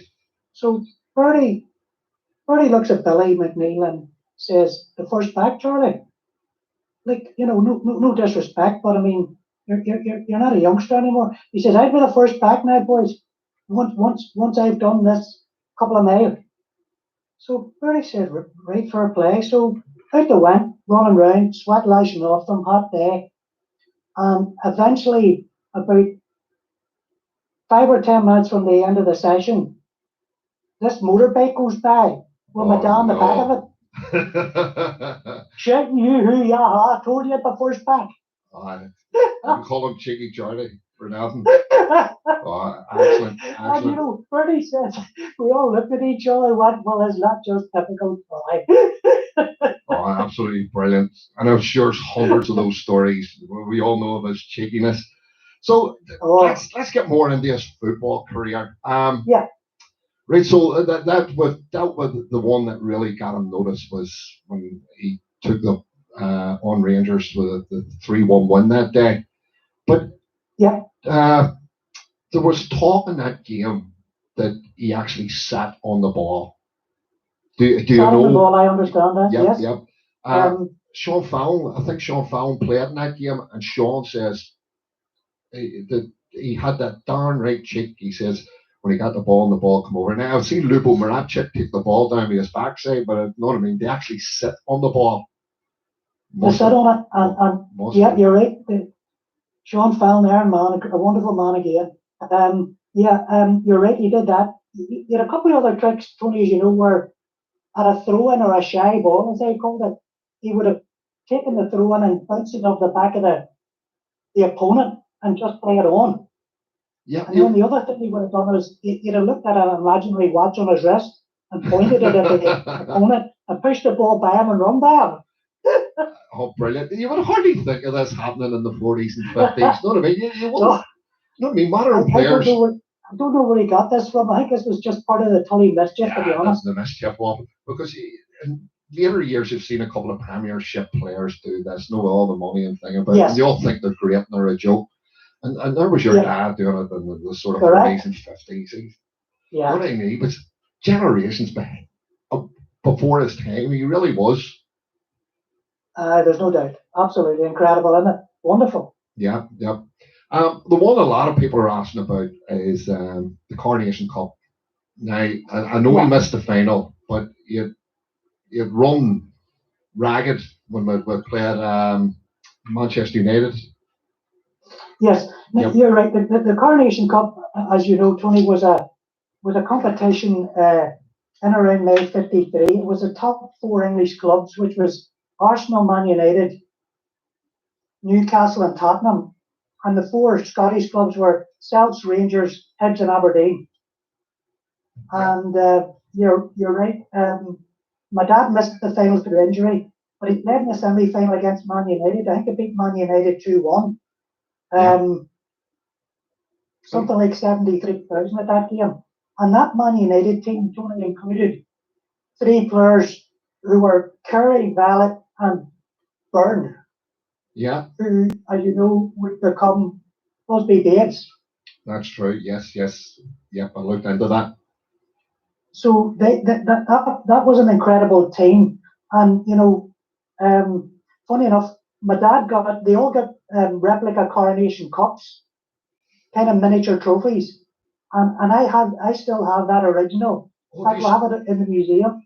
Yeah, there are a lot of people asking about on show. Yeah, whatever happened to a lot of the trophies that medals, sorry, that Charlie had acquired throughout his career. Have you still got most of them in your possession, or the Johnny McCauley had asked No, that? unfortunately, whenever my dad died suddenly, Tony, in July '71, he had a number of medals and international jerseys that he had got, England and Scotland jerseys he had swapped at the end of games. He had George Young's jersey, he had Billy Wright's jersey. But because my dad died and there wasn't too much money around at the time, those items were auctioned. Right. So do you believe they're private collectors, Hans, or the Yeah, private. As I understand it, private collectors. There is something like £3,000 in total, which oh God, no. You know, probably was relevant at the time, but not that relevant without being disrespectful. Yeah. But that left us with very little, to be truthful, at the end of the day going forward. Yeah, that does. You know what I mean? Shocks me that, you know what I mean, so much of the stuff is probably within private collectors. You would hope they would have a wee bit of empathy about them and maybe, you know what I mean, come forward and at least show you them and let you know that they're in their possessions. That would be great. And I mean, let's be honest, we would be honoured just to display them. We wouldn't want to own them. You know, it's just that if they're sitting in a drawer or a suitcase somewhere, they're not really serving their purpose. Well, the good thing about this wee show, Charlie, it's getting shown all around Celtic supporters' sites all around the world. And hopefully, if anybody's any information on where they are, listen, we're not going to go around and kick people's doors in and demand the medals back or anything. It's just let the family know they're in your possession, let you see them, and know that they're safely somewhere. And I think that's fantastic. Like that, one of the things that I do have and cherish is I have my dad's 1955 original Glasgow Celtic contract. Yeah. Signed by Jimmy McGrory and my dad for £12, 12 shillings, 12 guineas a week. 12 guineas? That's £12, is it? I'd say that's so mad to me. £12 a week. £12, 12 shillings. whenever the close season comes, in other words, whenever the football stops, the pay stops. Yeah. Right. So you have to think, Tony, of the era. The crowds go back then were, I mean, in my dad's day, cup finals of 100,000 and more at Hampden. That's right. Yeah, you would get 100,000 easy. And yet, let's be honest, while the clubs may have been taking in a lot of money, it didn't find its way to the players of that era. No, it didn't. Even in the 80s, I think the Real Madrid game, they said there was 60,000 in that stadium that night. It was more like 100,000. Yeah, because even back then we were crushed in it. It was absolutely bonked, and they just put it down to 60,000. You know which way the Celtic board were working back then. You know what I mean? It was correct. You're right. There was, I think, the willy-nilly factor of no bags of money, no all around the place, and it doesn't make its way to the players. Even the Lisbon Lions team arguing over a pound extra a week per player. That was unbelievable, madness, wasn't it? Isn't it? Yeah. So here, 53. We're in the year 53. We sort of touched a wee bit. What sort of injury did he get that kept him out of the final? Do you know that yourself, Charlie? I don't know, to be honest, but I would think now would probably have to have been something pretty serious, because you can imagine playing in all the games update and then missing the final itself. Yeah, maybe took a knock or something. I think at the end of that era, players were asked to play very often when maybe they weren't 100% fit anyway. Yeah. You could have got away with it. No, you could have got another player to pull their socks up, maybe. Yep, help you out a little bit. But also in that year, 53, there was a Scottish Cup tie. Brockville, Celtic were 2 down, and your dad played an absolute stormer to pull Celtic socks up and get them over the line with a 3-2 win, and it's one of the iconic games. You're right. Scottish Cup 3rd round, 23,000 all ticket sellout, and Celtic are 2-0 down at half time. And it would seem that in the first half, my dad didn't get a kick at it. In fact, he was quoted as being looking disinterested. Right. That Falkirk team, by the way, included 2 former Celtic players, Jack Weir and Jimmy Delaney. Well, the great Jimmy Delaney, yes. Yep. So in the 53rd minute then, Celtic got a corner kick on the left wing. My dad put it down, took the corner kick, boom, straight in the back of the net. Celtic fans went daft, wide. Came onto the pitch celebrating, thinking this is the start of us getting back. And the linesman consulted the referee, and the referee said no goal. The ball was placed outside the arc. Right. So my dad standing at the corner flag with his hands on his hips, looking a bit petulant, I think. He hands the ball to the linesman for it to be retaken. Right. And being the tight, small ground it is, Brockville, there was a policeman's coat sitting on the tarmac right at the corner flag. So my dad took a kick of that before he took the corner kick and landed that into the crowd. Somebody got a free coat out of it there. And he retook the corner, and boom, in she goes again, straight in. An absolute pandemonium. Oh, he was unreal at doing they went on to win the he? game 3-2. Oh, brilliant. He was unreal at taking corners, wasn't he? It was. He'd done it for the North as well, over at Windsor Park against England. He put the ball straight into the net. Yep. I actually got a wee bit of footage of that today, thanks to Martin. Yes. Martin had put that online, so it was great footage. And there's also that was a famous game against Alf Ramsey. In fact, it was Ramsey's last England game. He never got selected again. Yeah. Gil Murray was the England keeper at the time. That was that was probably one of my dad's best ever performances in an Irish jersey. Yeah, because you don't see skill like that. No, I've watched a load of old Patty News games, and when I've seen that, and I've seen the skill of Charlie Tully being back heels, little flicks, and I was going, you don't see this in the old Patty News reels. It was just unreal to see him. And, you know what I mean? Because there's not much footage of Charlie out. Incredible. It's a sad thing, isn't it? Well, funny enough, there doesn't seem to be an awful lot. But there's bits and pieces now coming There's through. Sorry? Sorry, there's bits and pieces that seem to be making its way through. Yeah. There are bits and pieces, yeah, but there doesn't seem to be an awful lot from that period now, to be honest. But any wee bits or wee glimpses we've seen are certainly they're wonderful just to have, you know. Yeah, yeah. And I managed to. Well, I'm going to do it after you go off. Offer. I got a wee piece of the '57 Cup final. So I'm going to fire it on. Maybe if you are watching online, you'll see it in the background as well. I'll do that. That's brilliant. Thank you. Appreciate it. A lot of people asking about the '57 Cup final here. Yeah. It must be an absolute privilege to say my father played in that, and he was probably the man of the match of the day. Of what a hero that everybody talks. My father was at it. I remember my daddy talking about it. He says that was the greatest game of his life. Well, I mean, I think when you think of it now, looking back how long ago it is, the scoreline that just tore Rangers apart. And there's no doubt about it. I think it's fair to say my dad had a helping hand in most of the goals. Yes. It's of course. So I think that would go down as one of his greatest games, and certainly constantly looked back on and reflected upon. Yeah, everyone who played in that team that day, you know what I mean? They're just as iconic as the Lisbon Lions, and it's also a world record still to this day, biggest cup final win in professional football.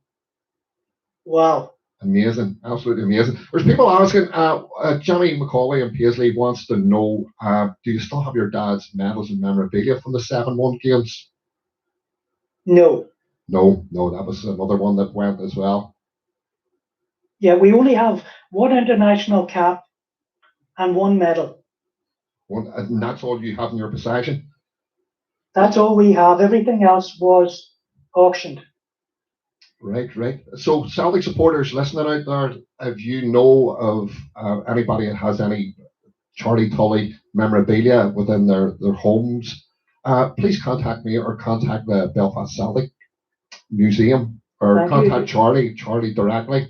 And as Charlie had says, you know what I mean, they're not looking at back. They just want to probably make a history of where it all is in the world, and that Celtic supporters have a wee look at it. That's basically what you would want, Charlie, wouldn't it? That's exactly what we want. Yes, honestly, it's only to honour the memory. Brilliant. Well, hopefully that couple of wee words might pick a few years up, and you never know what might come out of it. Kathy Halvinson, she's in New York here. She's got a question for you. Says, have you any memories from Charlie's birthday on the 11th bonfire night? Any memories of Charlie? No, he was born on the 11th of July. Yes. So there would have been bonfire night. So did Charlie have an extra special birthday? Get into the 11th of July under the 12th. Oh yes, definitely. He would have celebrated it big time. I think anybody that knew my dad well knew that he liked a wee drink. Yes. And a bit of crack. Oh, brilliant. So I answered Kathy's question. Your dad owned a bar, didn't he, in Glasgow? He did. He owned a bar in Glasgow, yes, for a while. That's correct, yes. Yeah. In the Gorbals, as I understand it. Right. Can you remember what you call it? I'm sure there's a few Celtic fans listening who probably drank at it back in the day. No, I'm not sure if it was just Tully's bar or what, but I've often heard it referred to now, to be honest. Right. Paul Hastings, I don't know, you probably know his father used to play for Distillery. He was an iconic player. He had the one arm. He used to play for Distillery. Yeah. Yep, he's on. Indeed, yes. He wants to know what you think Charlie's most important goal of his career was. Well, it'll be for Belfast or Glasgow. Oh boy. Is there one goal that stands out? I think I'm right in saying in the 1947 Irish Cup final, he scored the only goal against Glentoran to win Belfast Celtic a Cup. That would be one of them. Yeah. Now, looking at his career, I think I'm right in saying during his Belfast Celtic era, he played 139 games and scored 49 goals. Yep, yeah, I'm just checking that out. That's And exactly what he did. Yep. yeah, and I think I'm right in saying that with Glasgow Celtic, 319 matches and 47 goals.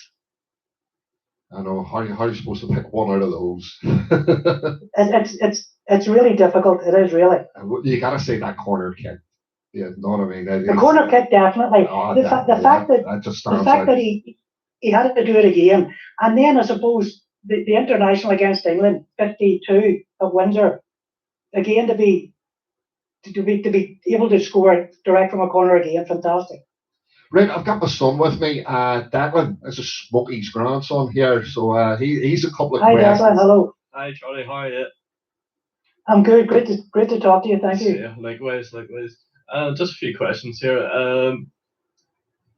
How many players from the past at Celtic or Belfast Celtic or whatever have told stories about your dad which stuck out? Stories that stuck out. Ooh. So, what are the best characters that would tell stories about your father?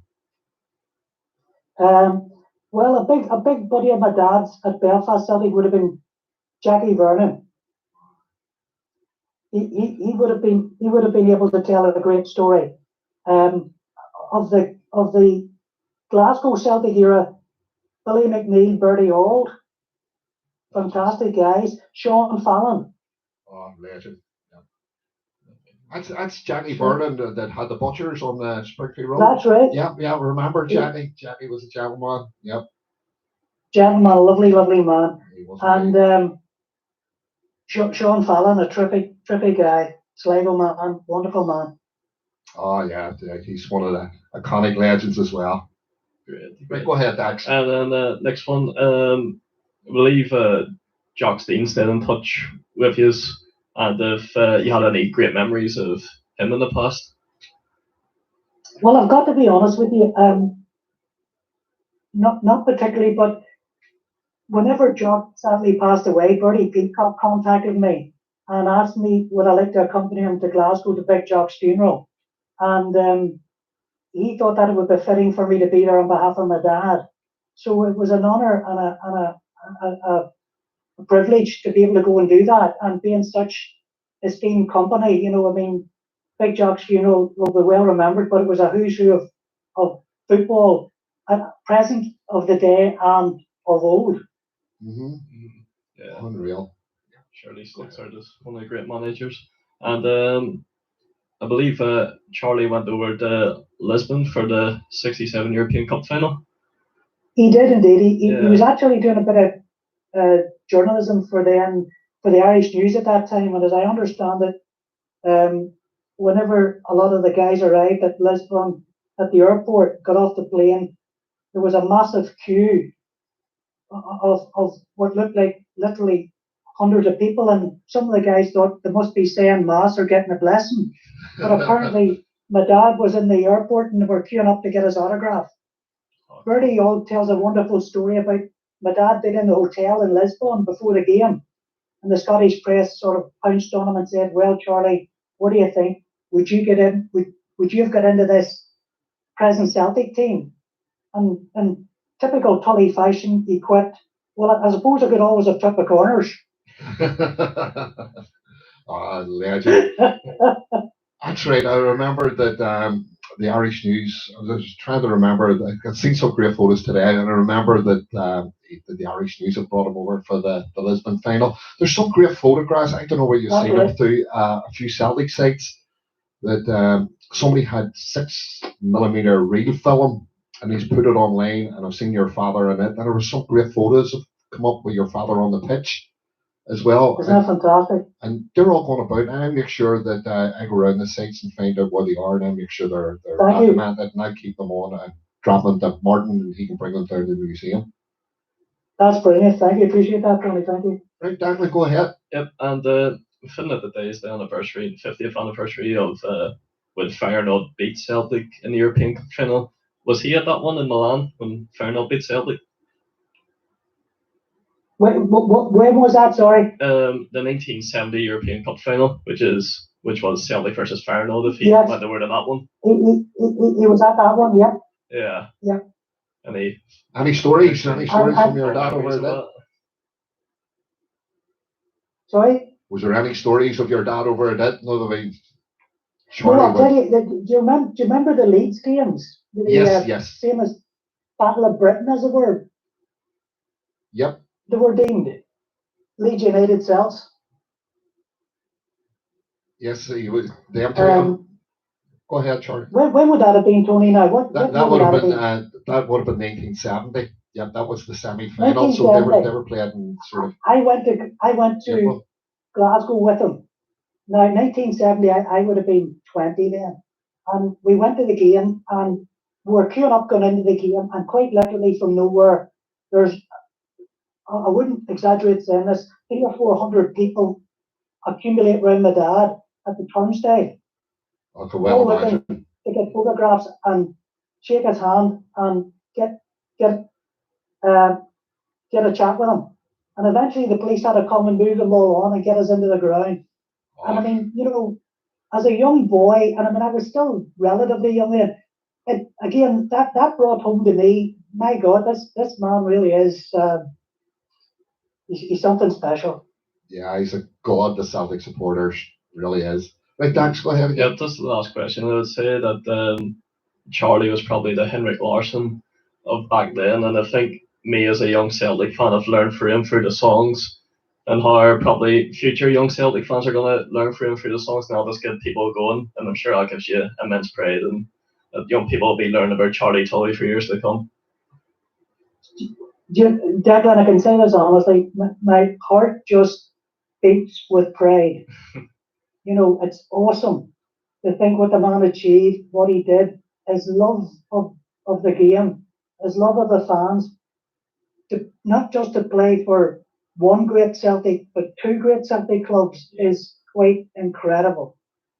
And to be honoured and revered and loved, I mean, sadly he'll be dead 50 years next July. That's just absolutely awesome.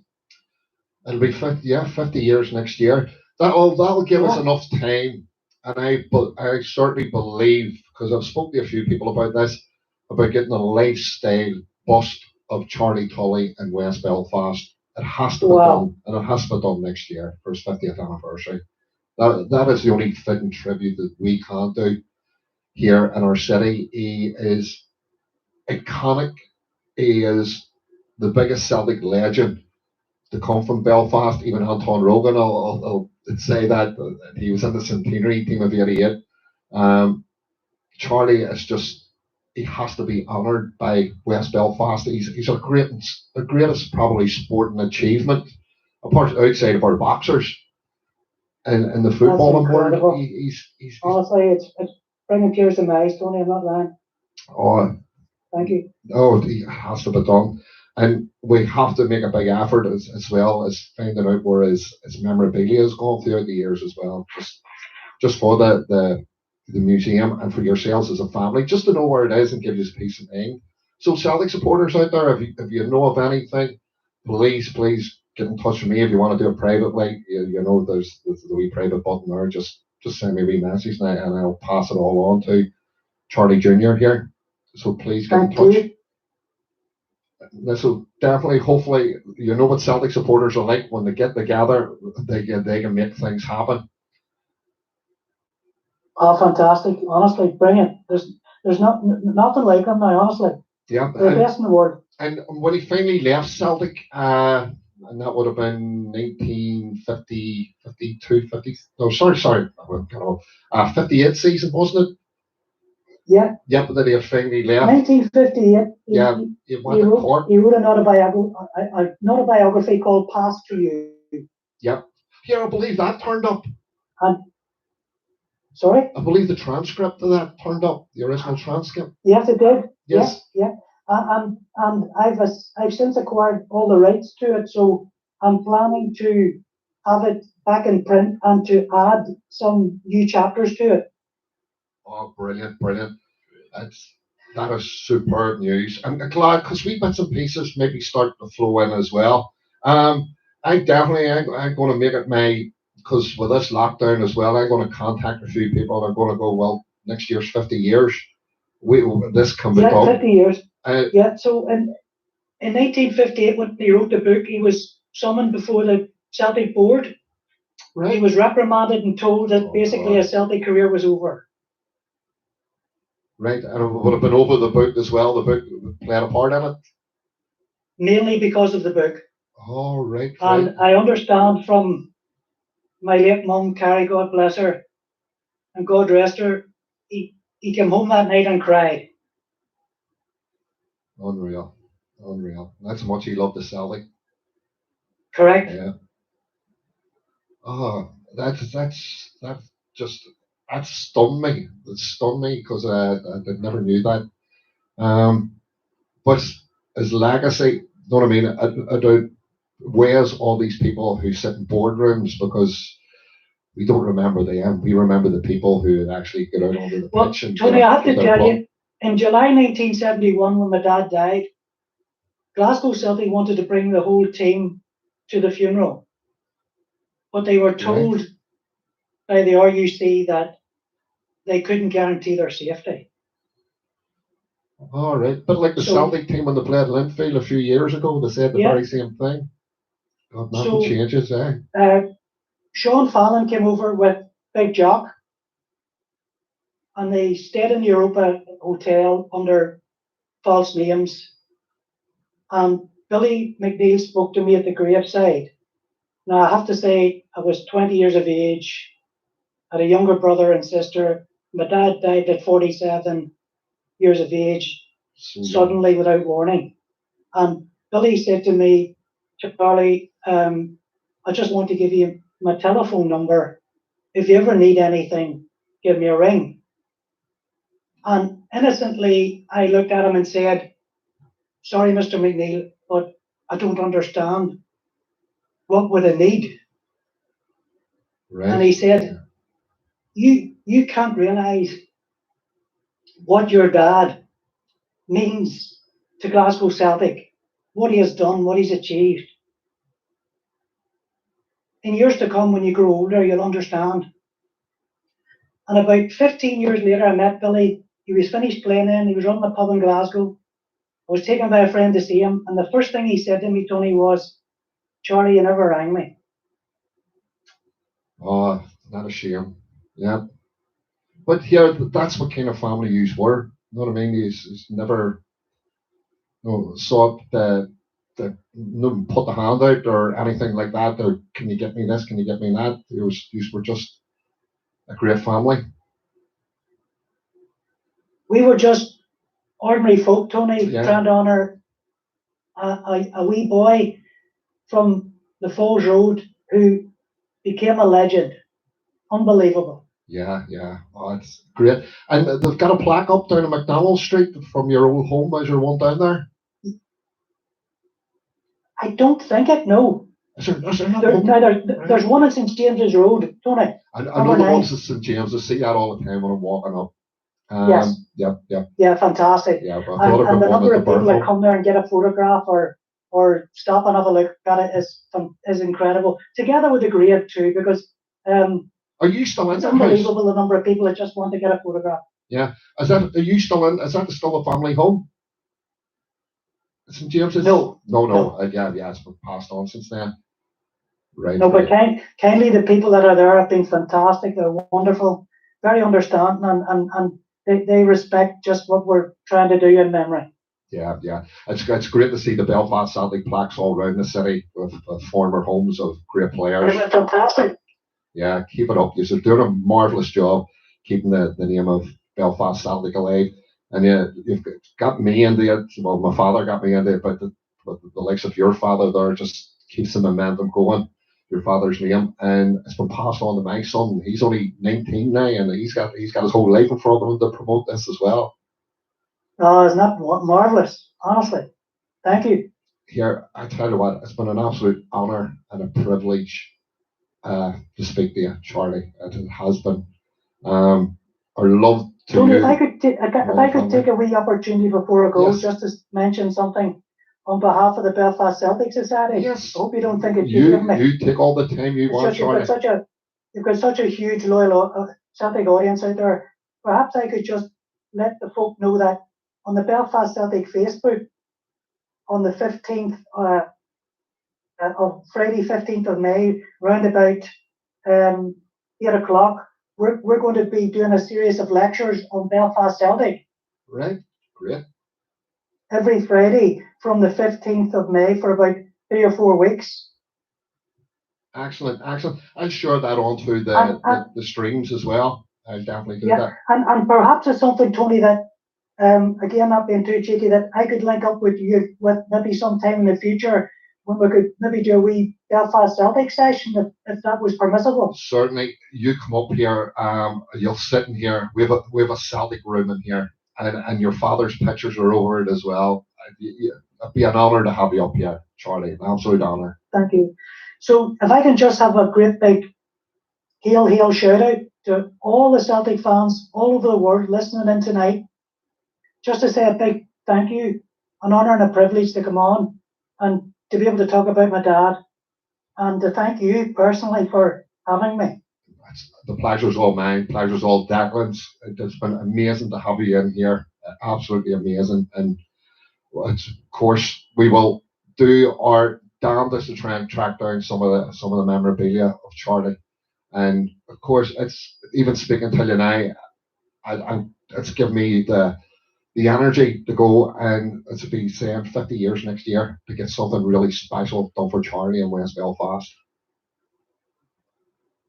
Thank you. And if I can just say to everybody, please, in these difficult times, stay safe, stay in touch, speak to each other, particularly us old folk.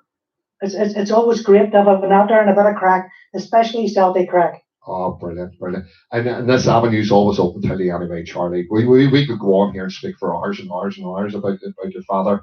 But we've done the first one, so hopefully we'll do a research, and we'll do a few. We'll concentrate one in Belfast Celtic, we'll do one in Glasgow Celtic someday, and we'll fire it online. That will be an honour and a privilege. Brilliant and thank stuff. you again. God bless everybody. God bless you. All the best, Charlie. And don't forget, I'm going to do your father. Take care, son. No problem, Bye. Charlie. Thank you. Bye. Thank you. Good night. Good night, night. That, of course, was the great Charlie Tully's son, and that was Charlie Tully Jr. And he was wow. I'm emotional as well, because I'm emotional for remembering my dad and how good my dad was with Charlie as well. And some of the memories that he's speaking about there it's hit you from the inside, and you could hear that when he speaks about his dad, there's none but love and admiration for what he achieved in his sporting life. What we're going to do is the Celtic song Glen Daly, but right behind it, we're going to do Charlie Tully singing Celts, They Are the Greatest Team. And I think it was recorded way back in probably about 67 when Celtic won the European Cup. So let's do the back-to-back. The quality of Charlie Tully singing isn't the greatest because it was taken from a 7-inch vinyl that's been through the wars. So here we do. Glen Daly and Charlie Tully straight behind.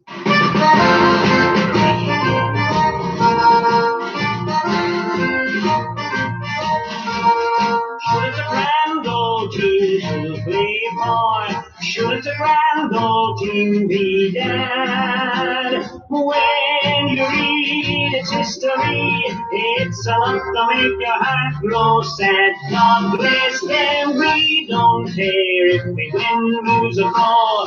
Darn the hair we care, because we only know that there's going to be a show, and the Glasgow Celtic will be there. With the best darn team in Scotland, and the figures all around. We support the Celtic as they are the finest in the land. We love them, we'll be there to give the boys a cheer when the league flag flies, and the cheers us up when we know the Scottish Cup is coming home to rest the paradise.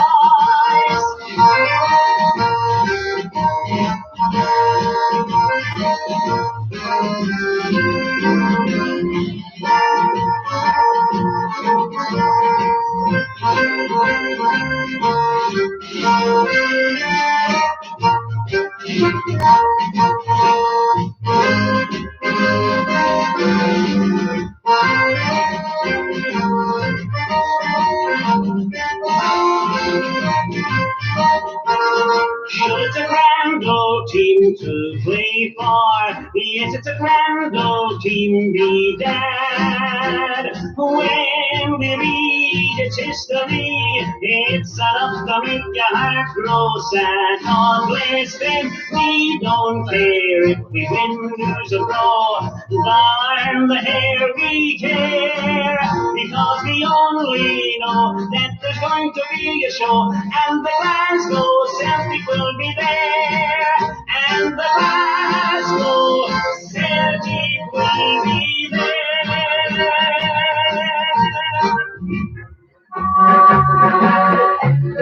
They are the greatest game of Hollywood. They are the greatest game of Hollywood. They are the greatest game of Hollywood. You think you think you Hollywood. They are the greatest game of Hollywood. They are a wonderful game of Hollywood. They are the greatest game of Hollywood. They are the greatest game of Hollywood. Shut up yourself, you say you can't Hollywood. Come and see the Celtic play Hollywood. Shut up yourself, you say you can't. One of the things to do on that big Hollywood. When Celtic won the Scottish Cup, Hollywood. When Celtic won the Scottish Cup, Hollywood. The Celtic won the league and the cup. The Rangers won the nose and the big Hollywood. La la la la la la la, off the South. La la la la la la la, off the South. La la la la la la la, la la la la la la la, la la la la, off the South. The South, they are the greatest team in Hollywood. The South, they are the greatest team in Hollywood. The South, they are the greatest team in Hollywood.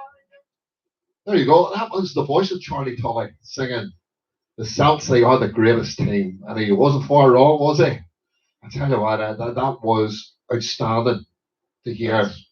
Wow. It's just wow factor.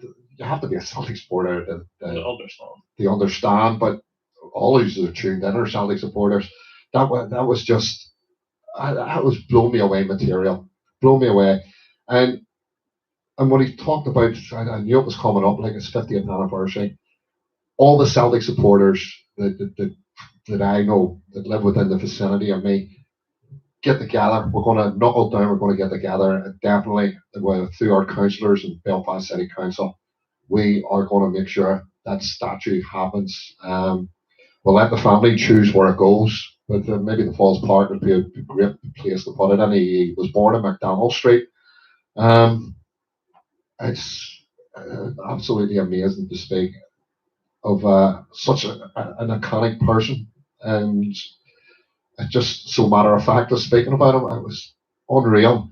So we're going to dip the lights here for a wee second. We'll dip the back lights. We'll drop the microphones. We'll move out of the way. I managed to get, and it's only 1 minute 44 of the Coronation Cup final. Oh, sorry, the 57 Cup final. Apparently, there was a fault that day as well. Somebody left the cap on the camera.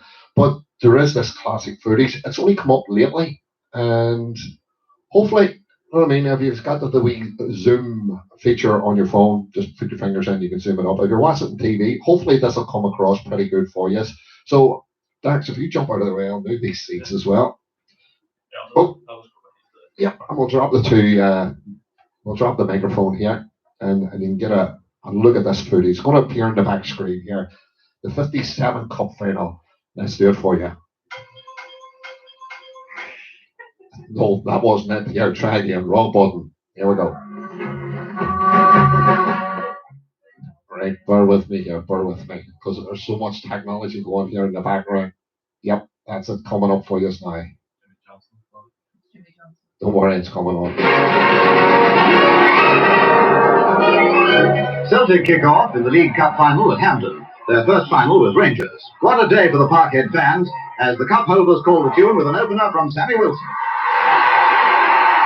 A minute before the interval, they made it 2-0 when Mocken slammed in a beauty. Half-time and Celtic still playing with magnificent supremacy. 8 minutes and McPhail heads home number 3. Rangers' only goal, not long after, was followed by another from McPhail. 30 minutes of the second half and another one from Mocken.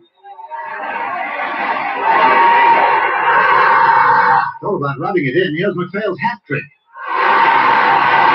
Number 7 came from a penalty as Fernie put it neatly in the net. What a victory, out of this world. But it's no dream for skipper Robert Peacock. That cup's real and it's been truly won.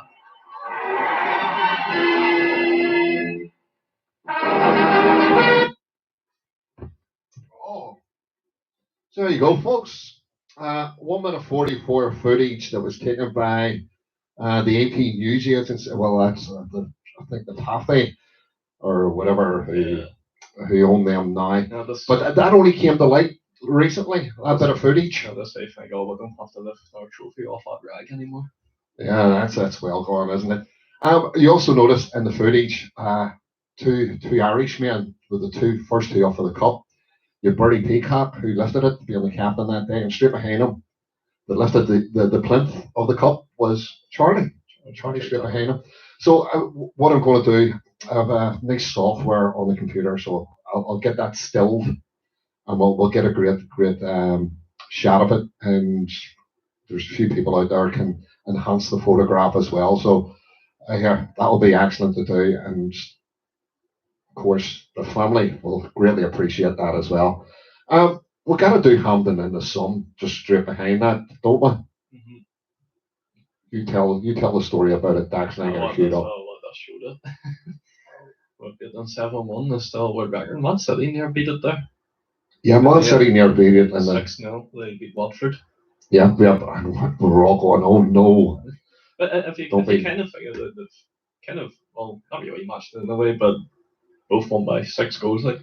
No, but we scored 7. I know we scored 7. Yeah. We still clean the record, but that's nobody's record but ours. So let's do it. That fateful day in Hampden in October 1957. Oh, Hampden in the sun, Celtic 7 and the Rangers 1. All my days I will sing in praise of the Celtic team that played that day. Sammy Wilson put the Celtic one up in the final of the Scottish League Cup, and it was only nearly Mockin's due when he left it and made it two. We sing, oh, Hampden in the sun, Celtic 7 and the Rangers 1.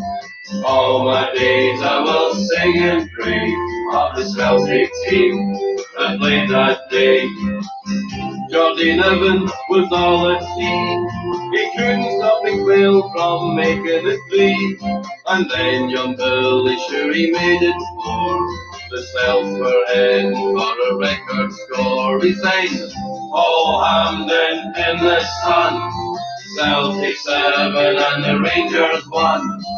All my days I will sing in praise of the Celtic team that played that day. Geordie Nevin with the deck with die. He couldn't stop Mocken from making it fine. And then young Billy with the super flick, sure he completed a great hat trick. We sing, oh, Hampden in the sun, Celtic 7 and the Rangers 1.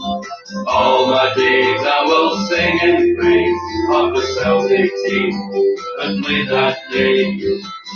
Like to make the Rangers sing, fair, they made it 7 with the penalty kick. And Charlie Tully, sure he's on the ball. He's taking the right out of Ian McCall. We sing, oh, Hampden in the sun. Celtic 7 and the Rangers 1. All my days I will sing and praise of the Celtic team that played that day. We sing, oh, Hampden in the sun. Celtic 7 and the Rangers 1.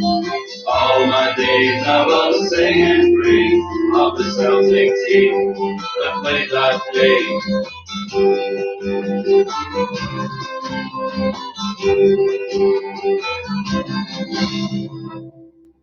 Superb. The Ramblers doing Hampden in the Sun. Of course, it's a big song that we all sing.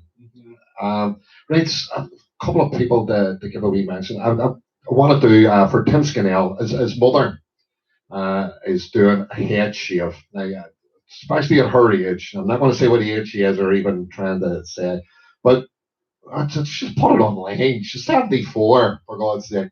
But anyway, Sheila Skinnell is shaving her head at the age of 74, and she's doing it all in support of our frontline NHS workers. She's a GoFundMe page. We can GoFundMe to that page. Type in Sheila Skinnell head shave. You can go directly to the page. I'll actually stick it on the Celtic Hope and Joy page, and you can go in and donate a few quid. That is marvelous. Somebody from that age and jumping up to support our frontline health workers. All the money being donated to them, and of course, absolutely brilliant. Tell your mother she's a star for doing it. Especially a head shave for a woman, it's a big thing. But at 74, it's even bigger. So well done, Miss Skinnell. And I hope it all goes well. And you know what I mean, that you get somebody proper to do it. You don't want any, like them skinheads get head nicks everywhere, wee bits of, you know what I mean, wee bits of blood, that appear here, there, and everywhere. You don't want any of that there happening. Make sure it's somebody good to do it. Okay, we're going to jump in. We're going to get our second contestant for the quiz this evening. Johnny's on 16. He scored 16. So if anybody, I think Brenda's got a few names in there. So anybody else that wants to take part, just fire it in. I'll have a go at the quiz. So make sure you've got good Celtic knowledge. And sure, we'll give you a wee ring and we'll go through the questions with you and we'll see how you do. So let's dive into another piece of Celtic music here. For anybody who was, of course, raised in Celtic, like this young man here, and my daughter down in Beachmount, and for anybody else's kids out there that there's no choice in supporting a football team because they were brought up in it, they're born into it. Shouldn't be supporting any other team. What's that you say? Shouldn't be supporting any other team. You shouldn't support your GAA as well. That's Celtic. That's Celtic. Yep. Just Celtic. Well, Cliftonville as well, and Ireland, that's about it. Yeah, I'll see it's spreading out here. And what about Antrim? You've been to Antrim games. Pretty poor, like, but the last Antrim game was Ulster final against Tyrone. Done brilliantly. But typical Antrim was still lost. I know. We get so many false starts. I guess a really good Tyrone team. Yeah. I think they went on to win the All-Ireland, didn't it? That year. I think they went to the final. I think they did. So we're going to dig out Charlie and the Boys raised in Celtic. We'll get a caller after this to play. I was raised on Celtic, their history and their pride. With my culture and my faith, I wear the green and white. I've traveled the path for generations long, and I've read all the legends who played at Celtic Park, and I've tasted victory with this famous club, and I've drowned my sorrows in many an Irish pub. And I walk with pride down Parkhead Way, with my father goes I sit and watch the Celtic play. I am such a lucky man today to be brought up in this world the Celtic way. I was raised at Celtic, the history and the right. With my culture and my faith, I wear the green and white. Now you've heard about the four people over, the one that's on the Celtic dress. Cause it means so much to a Celtic fan every time you put it over your head. Well, the first leaders for Brother Walker, the guardian of Celtic men. He fed the poor of my Irish stock in Glasgow's old East End. I was raised on Celtic, the history and the right. With my culture and my faith, I wear the green and white. Now the second leaf was for Victor King. He took the Glasgow Celtic Cup to face the mighty of Europe. Then we won the European Cup. And the third league is for the Celtic fans, with the passion in our eyes. Cause we've grown up with all our memories underneath a Celtic sky.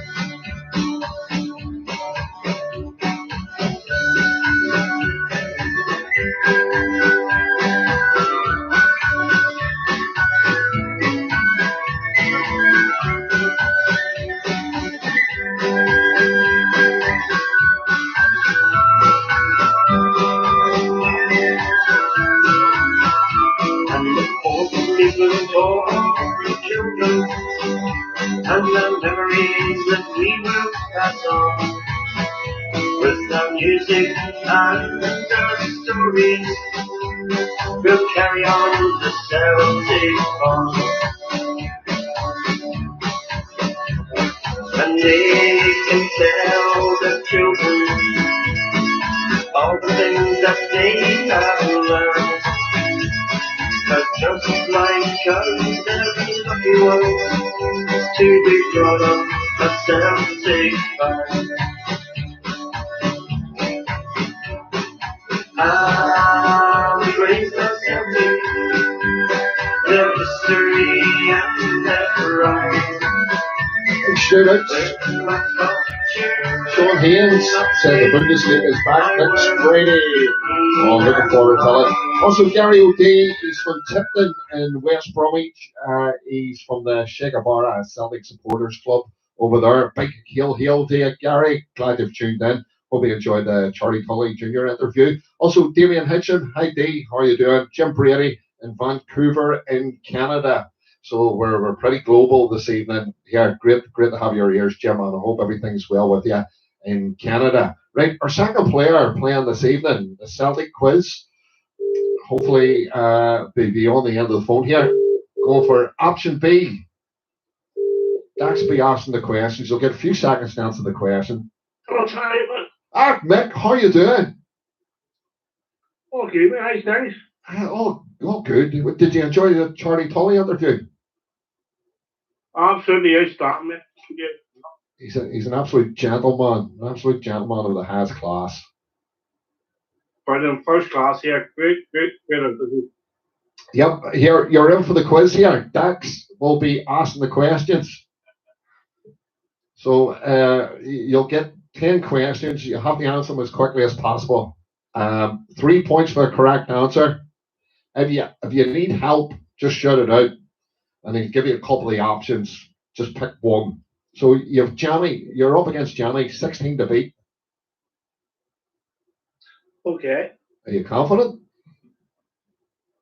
Now what Dax questions?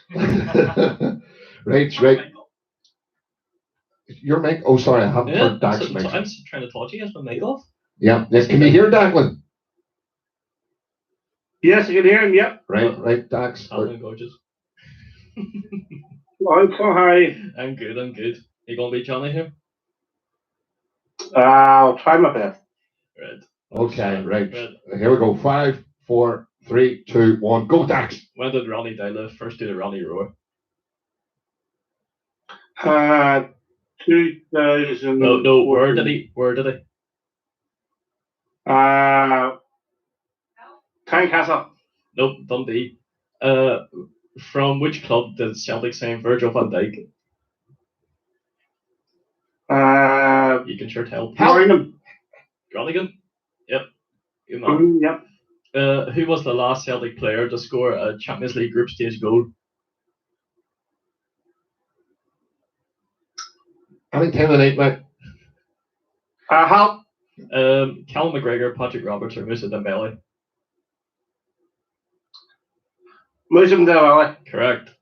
Who did Robbie Keane score his only hat-trick for Celtic against? Hal. Dunfermline, Dundee United, or Kilmarnock? Kilmarnock. Correct. Who scored Celtic's last goal before lockdown? Oh. Lee Griffiths. Callum McGregor. Johnny Hayes scored his first Celtic goal against which club? Hal. Rangers, Astana, or Aberdeen? Aberdeen. Correct. Who scored the vital goal to stop 10 in a row?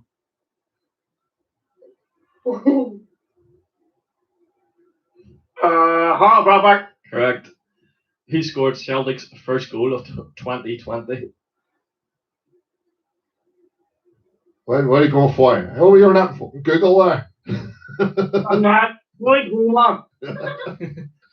Right, who are you picking here? Help. Give him help. Right, Callum McGregor, Lee Griffiths, or French Eddy? French Eddy. Lee Griffiths. The first use of VAR in a Celtic game was against Copenhagen. True or false? True. False.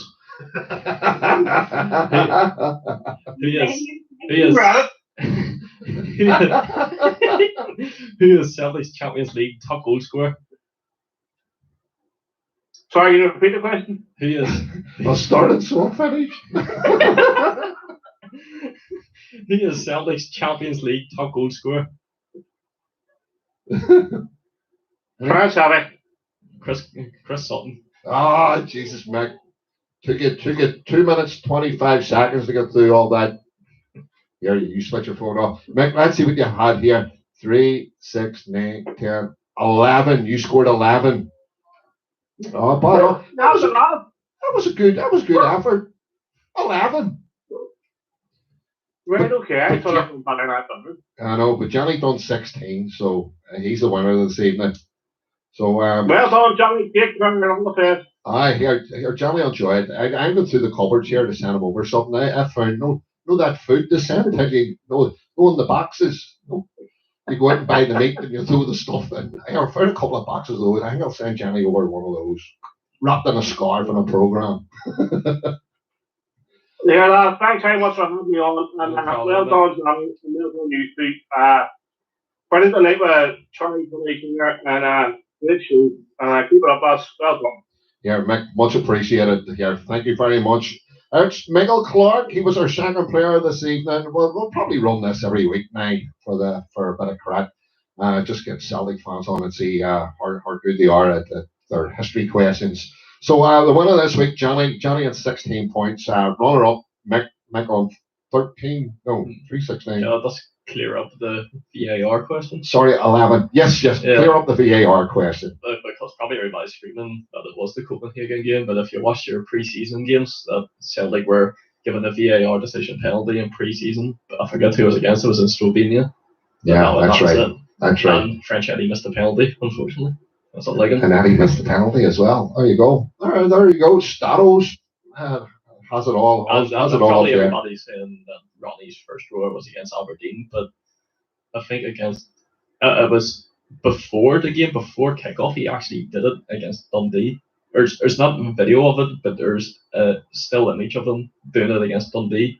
Right. So that clears up that Right, one. that clears that up. Nice one. Right, nothing to clear up here. 1-2 and then kick. The infamous song about the battle to become world champions in Monte de Veo. Way back in 1967.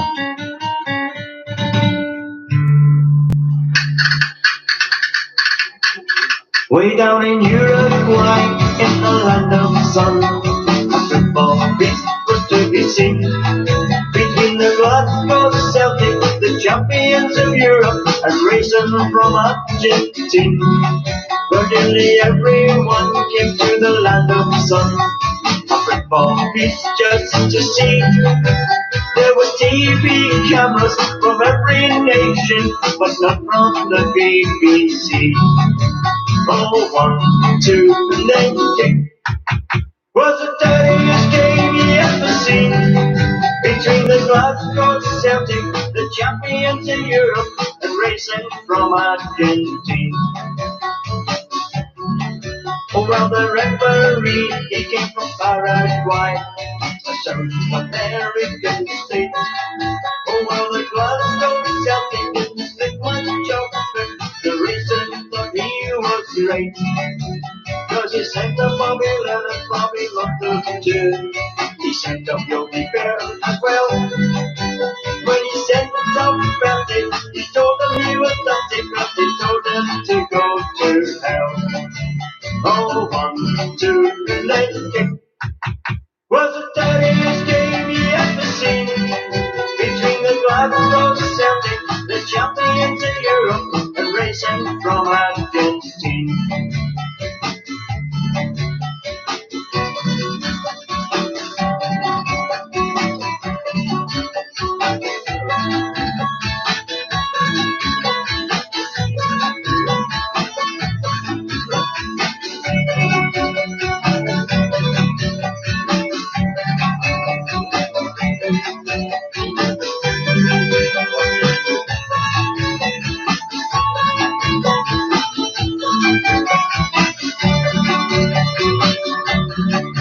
Oh, well, you may have heard or even read somewhere a racing player was attacked by Big Sam Camel, the gentle giant, the Glasgow Celtic will fight.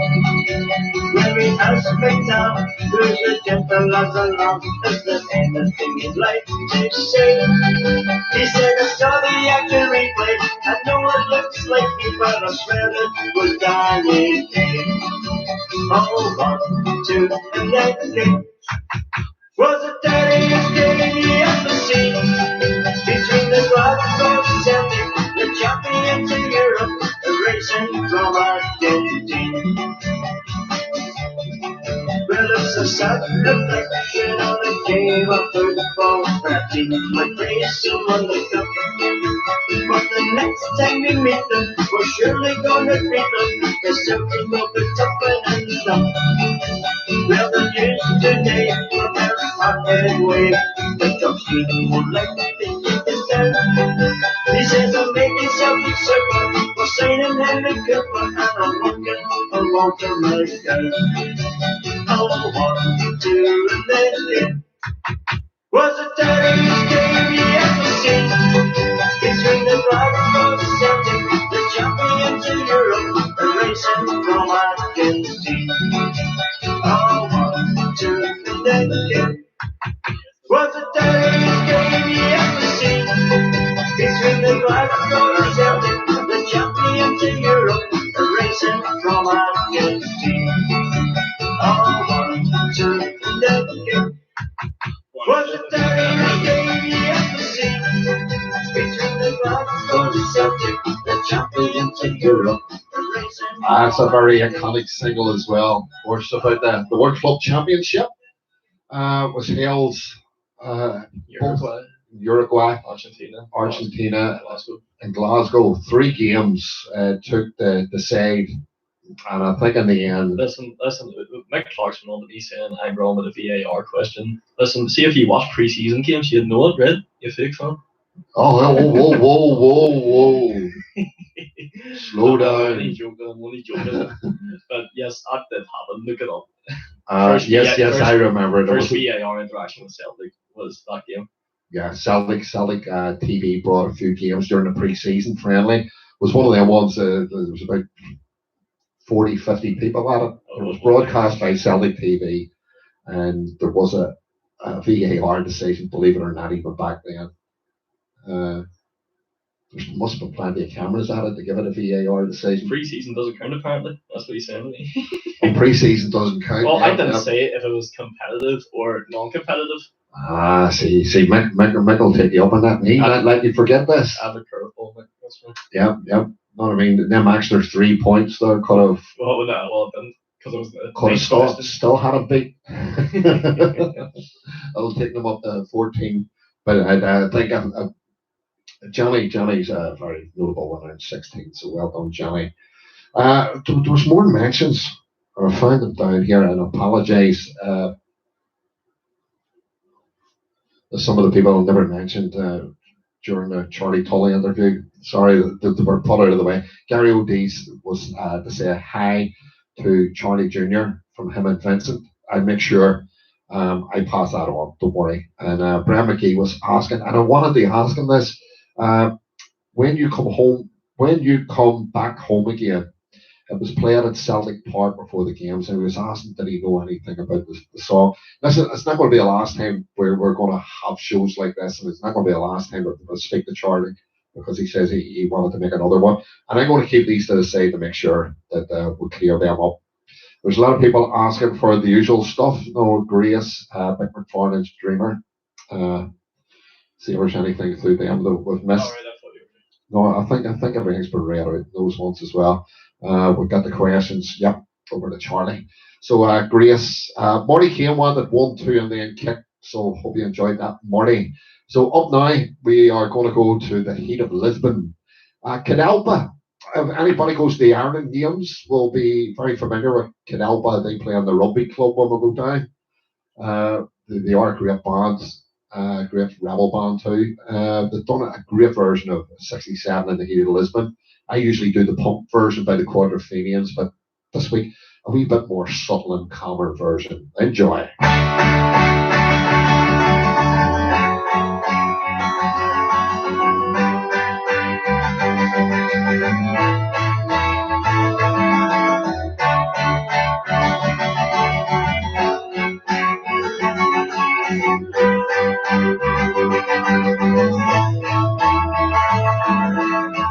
Into the Lisbon sun and it's a top, they had it won. We showed the world how to play. Now it's called the Celtic way, and we take the ball from side to side and the interplay. Right to hide, we play the ball from front to back. Attack, attack, attack, attack, attack in 67. In the heat of Lisbon, we're back in the thousands. To see the boys become champions in 67.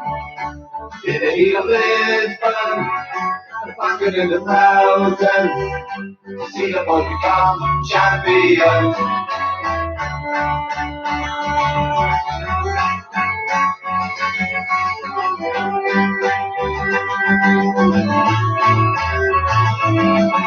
Gusty and his boys were tall, and the interplayers never saw the ball. They score first, like the defend, and the best team, we won in the air, and Celtic fans should tears of joy as Caesar held the big cup high. The picture still takes me back. Attack, attack, attack, attack, attack in 67. In the heat of Lisbon, basket in the thousands. To see the boys become champions in 67. In the heat of Lisbon, basket in the thousands. To see the boys become champions.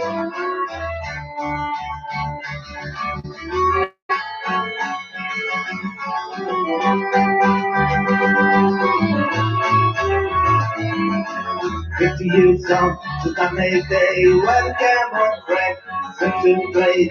Johnston, Chalmers, Murdoch, Clark, all the right. The Celtic back, I can get it with Lennox, Wallace and all. McNeil and Fallon, Eric Young and Hall. The team of Ryan, the spirit black. Attack, attack, attack, attack, attack in 67. In the heat of Lisbon, the bucket in the thousands.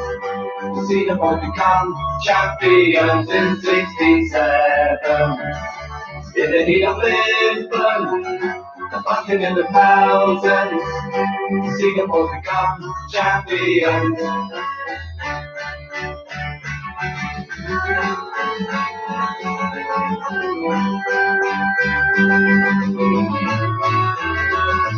'67. In the heat of Lisbon, the bucket in the thousands. To see the boys become champions in '67.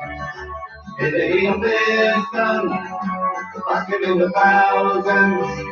You see the boys become champions.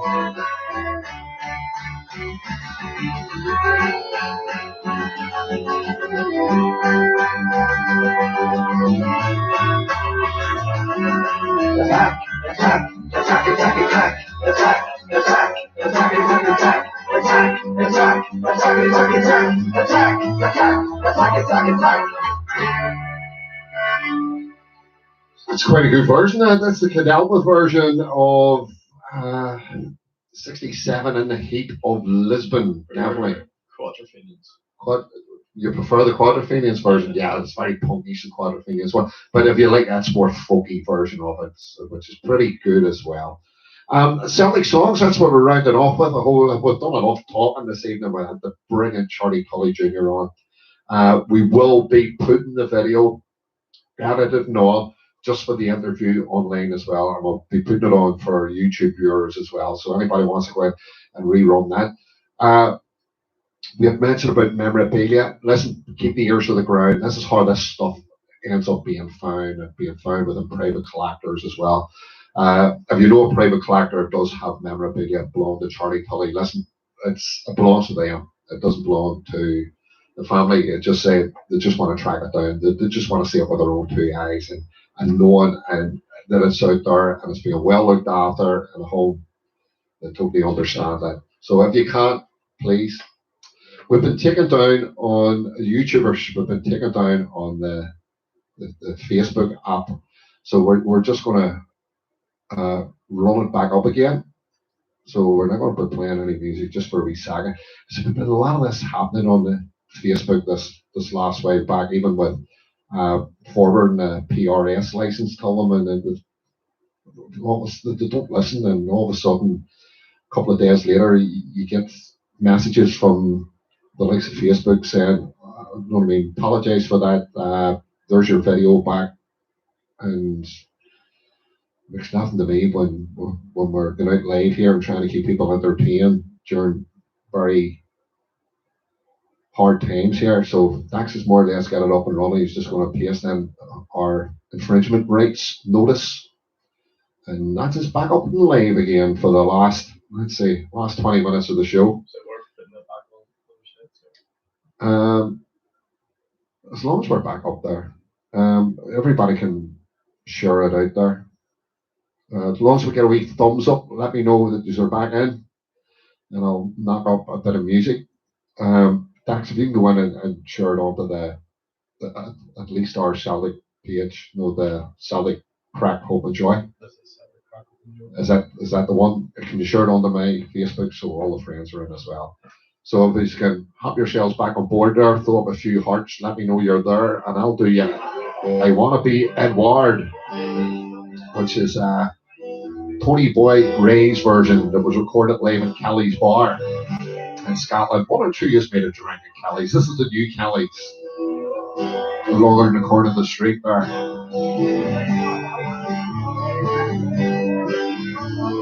So hop aboard again. YouTubers, thanks for hanging out.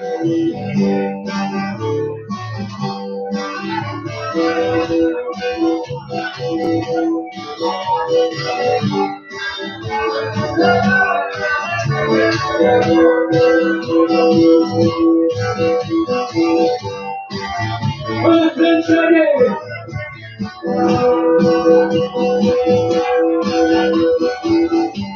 don't have to sell my soul.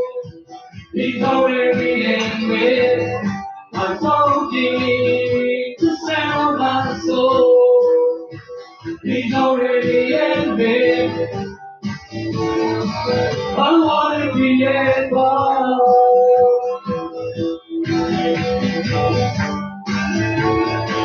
I wanna be involved.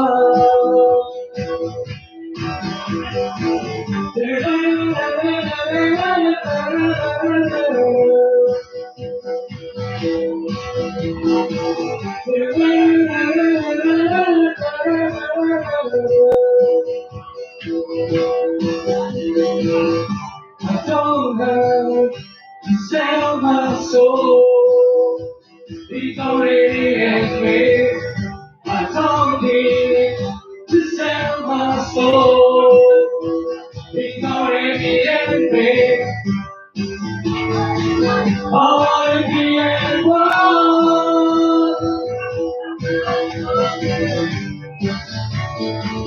I wanna be involved.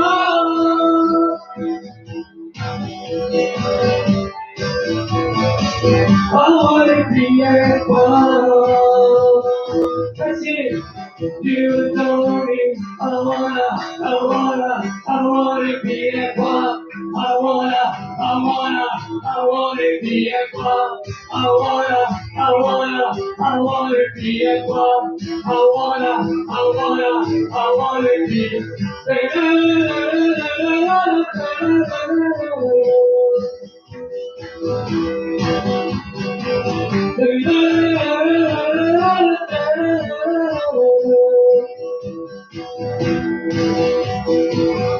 I don't have to sell my soul. He's already in me. I don't need to sell my soul. He's already in me. I wanna be involved.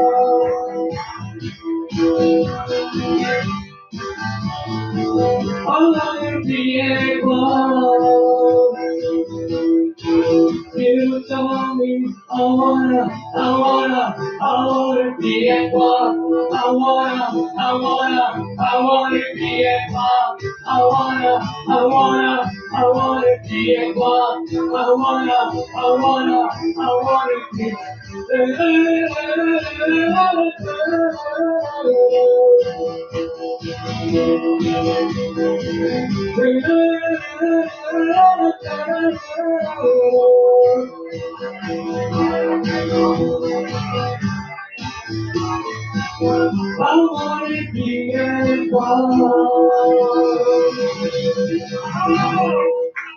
Well done, Tony Ray. That's his version of I Wanna Be Edward. That's a great wee version of it, doesn't he? Yep. Arsenal, hands off Edward. If you've heard any news. Yeah, they seem to be coming back for another raid. I hope they've got plenty of money. Yes. Because he's double what he bought Tierney for. Yeah. You're going to see a lot of teams struggle here when things get back to normal. A lot of big money teams trying to jump in and steal young talent. And I've always said it. Players in Scotland, they come in and they think it's a place where you grab yourself a bargain and you play well under the going rate for a player. You know what I mean? Even Tierney at 25. If Tierney had been kicking football for another team in the English League, that's 40 million. 25 million still a bargain because I even thought at the time he's still worth more money. It's just unfortunate he's picked up 2 bad injuries. No, that's not our problem. I know it. And then the majority. He was alright when he left us. The majority of our. It's a bit like the Titanic. It was alright when it left here. The majority of our first team was. Got people and saying all of them are double figures into the millions. What we would sell them for. Yeah. Right. Well, 30 right. some of our top talent. You just throw me out a figure. Right, I say Edward. What's your bottom price? Your bottom price now. Well, yeah, the me is priceless, like, but I wouldn't accept anything that isn't under £40 million, but that's not me saying. I think he's worth more than that. Like. Right, 40 million. Right, McGregor. Well, Rogers tried to nip in and try to get him for 25, but again, I heard 20, so maybe 25 million for Callum. But again, all these players are priceless. Thus, Callum McGregor's. We were to let him go. Callum McGregor is better player to come over Lenny's turn than Kieran Tierney. Yeah, Paddy McNally spoke about him last week. Says you couldn't take a football off him in a phone box. Mm-hmm. He's that good. I would say he's worth 30. That would be the bottom price. When Bernie hangs up the boots, which will be an unfortunate day, he is going to pass that armband straight on to Callum McGregor. Should he still be a Celtic? What about this Australian kid we have? Australian kid? Yeah, he's in the reserves. I was reading about him this morning. Leo Maxis, wasn't it? Yeah, I think that's what it is. He scored something like. He's left Celtic. I just seen an article on him this morning because I usually get the Celtic updates in the morning. He scored 35 goals in 23 games. I don't think that's him. He's went and left Celtic. Well, maybe him and maybe somebody else. He had a foundation shirt on him, so it was in the youth ranks. He also going through on it. Right. So I've done you, Edward. Well, there's £70 million worth of talent there. Exactly. Would say. Who's our next big value player? Tom. We'll let Tom go now. Tom would be a player that may become surplus to requirements here at the end of the season. What figure would you throw on him? Maybe one below the 10 million mark. Maybe 8 to 10 million. Maybe around about that. Yeah. Because he's still a quality player. Oh yeah, you're talking. He just needs a bit of fitness. Yeah, 10 to 12 million, I would say. I would put him at. I don't want to go out with because I've seen all the Mad Rangers says put their players up at what they. Oh yeah, aye. Connor Golson, 20 million. 20 million. Aye. You still collect milk bottle tops, do you? Ryan Christie, 20 million. Yeah. He's another major talent. Christopher Ayer, he's definitely over 25, 30 million, something like that. That seems to be what Arsenal are looking at, but he's someone who else is priceless. Yeah. Frimpong he's went from. He has to establish himself. He's went from 1 million to near enough that kind of mark. Well, the value of at the moment between 8 and 12 million. And I say the current market. Well, I don't think hang on, the car will go down belly for too long. I think he'll get a few seasons. We'll get a few seasons out of it, but he's got to leave for big money as well. Well, the young lad's sensible. Always said it. You're not going to get better coaching than what you get within the Lennox town. For many people who have left Celtic within Islam Farouz is you know what I mean? The big example of people who think they've walk away from the club and they'll become a big name elsewhere. And that lad was a major talent. If he had stayed within it, you know what I mean? God knows where he'd be today. Because it's discipline. Yeah. It's a great structure. It's all about football, hard work, and you will become a talent. KT, Jamesy, Callum, all the players who put the work in, and look where you get. Yep, look where you get. Right, we've got 10 minutes left. Do 10 minutes of music. We've covered a few bits of Celtic this evening. It's been another great night, and it was an absolute honour to have Charlie Tully Jr. in this evening talking about his dad. That's going to live with us all for a long time, listening to that. And it won't be the last time we'll have him on. We'll do another night, and we'll get some fixtures up. You know what I mean? And when we're better sitting face to face, because the phone was sort of dropping in and out of places, and it'd be hard to keep on top of it. But don't worry, we're going to have another one. And as I say, with his 50th anniversary next year, definitely a lot of hard work being put in, Dax, and that's what we're going to do. We're going to pursue to make sure that something very, very special is done for his 50th Been done anniversary. recently for Brother Wilfred, and it's been done for Willie Millie, so I come to do it for Charlie. And he's a West Belfast iconic superstar, legendary. I don't know about your idea about the false parks. I don't want Smicks drinking under Charlie Tully. Well, come on. Yeah. But yeah, well, know what I mean? No, it's just something to see out there. It can be done anywhere. Right, Highland Paddy up for us now. We'll do Grace, and you'll never walk alone to see her evening out.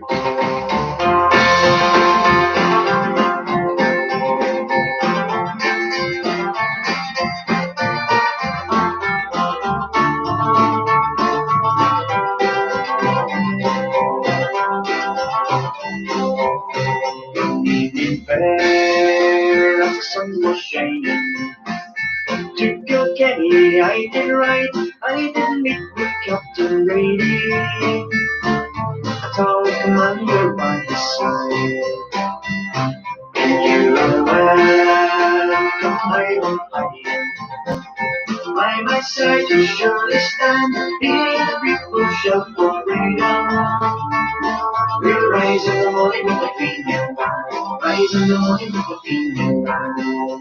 In the morning we rose early, just before the break of dawn, blackbird singing in the bushes, greetings to a smiling morn. Gather round me near the fire, gather Phoebes, gather round, all down the sword and muskets, spill the spot upon the golden ground. And you are welcome, Highland Paddy. By my side you surely stand, hear the people shout for freedom. We'll rise in the morning with the Fenian band, rise in the morning with the Fenian band.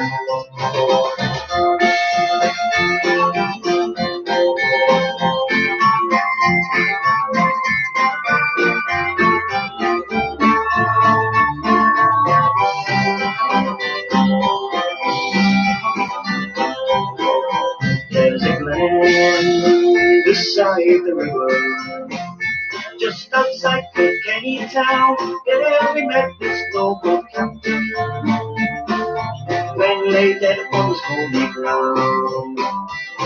And you are welcome, Highland Paddy. By my side you surely stand, hear the people shout for freedom.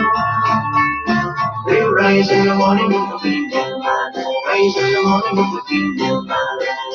There's a grave beside the river, by alongside Kilkenny town. There we laid our noble captain, birds were sailing from his Fenian band. All my life I will remember, I remember night and day, once I rode into Kilkenny,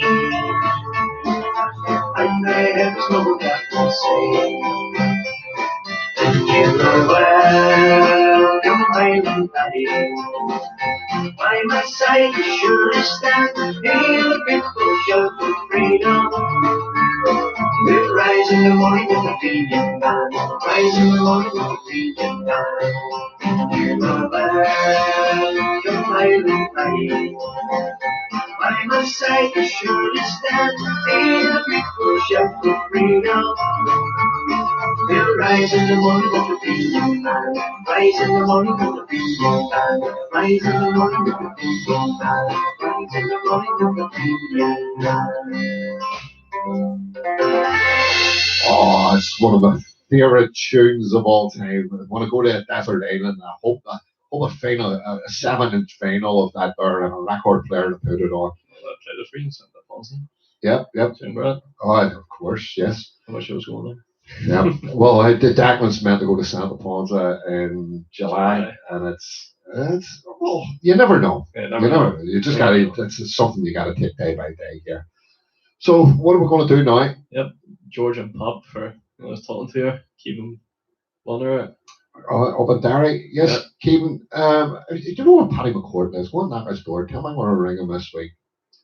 hopefully get him on to talk about his Celtic career. I've some great footage of him, so I'll maybe putting it up if he comes on our. Tell him we're a nice bunch of people. We're a nice wee Celtic family. No madness around here. It's all straight laced and done properly. So you go around and have a wee word with him, and I'll play you George and Paps, right? So that's your homework for the week.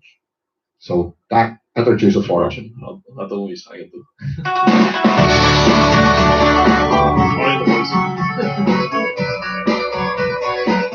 I think he was looking at the Glass Nevin version. I thought this was the Glass Nevin Not version. here, still. We'll sort that out for next week.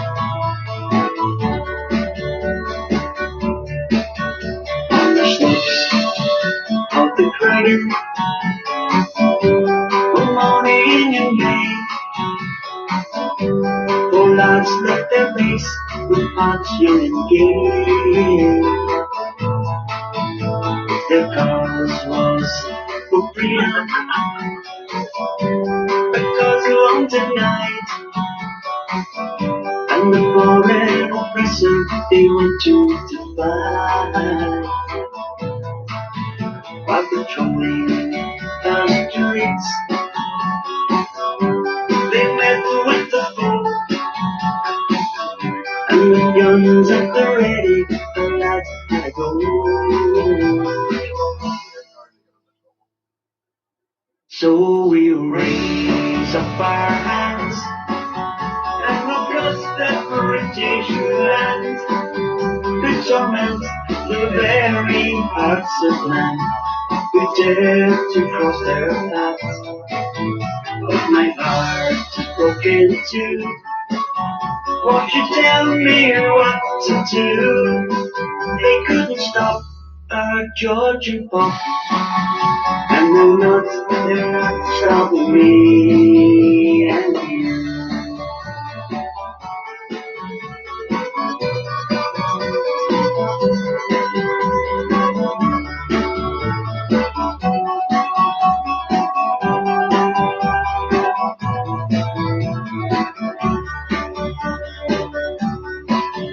Oh, the place it went silent as the shooting died down. Two young lads, they lay dead on the streets of our town. Another two lives lost for the ongoing fight. And then there we were mourned on that fateful night. So we raise up our hands and we'll curse the British land who torment the very hearts of man who dare to cross their paths. But my heart is broken too. Won't you tell me what to do? They couldn't stop George and Bob, and they're not stopping me and you.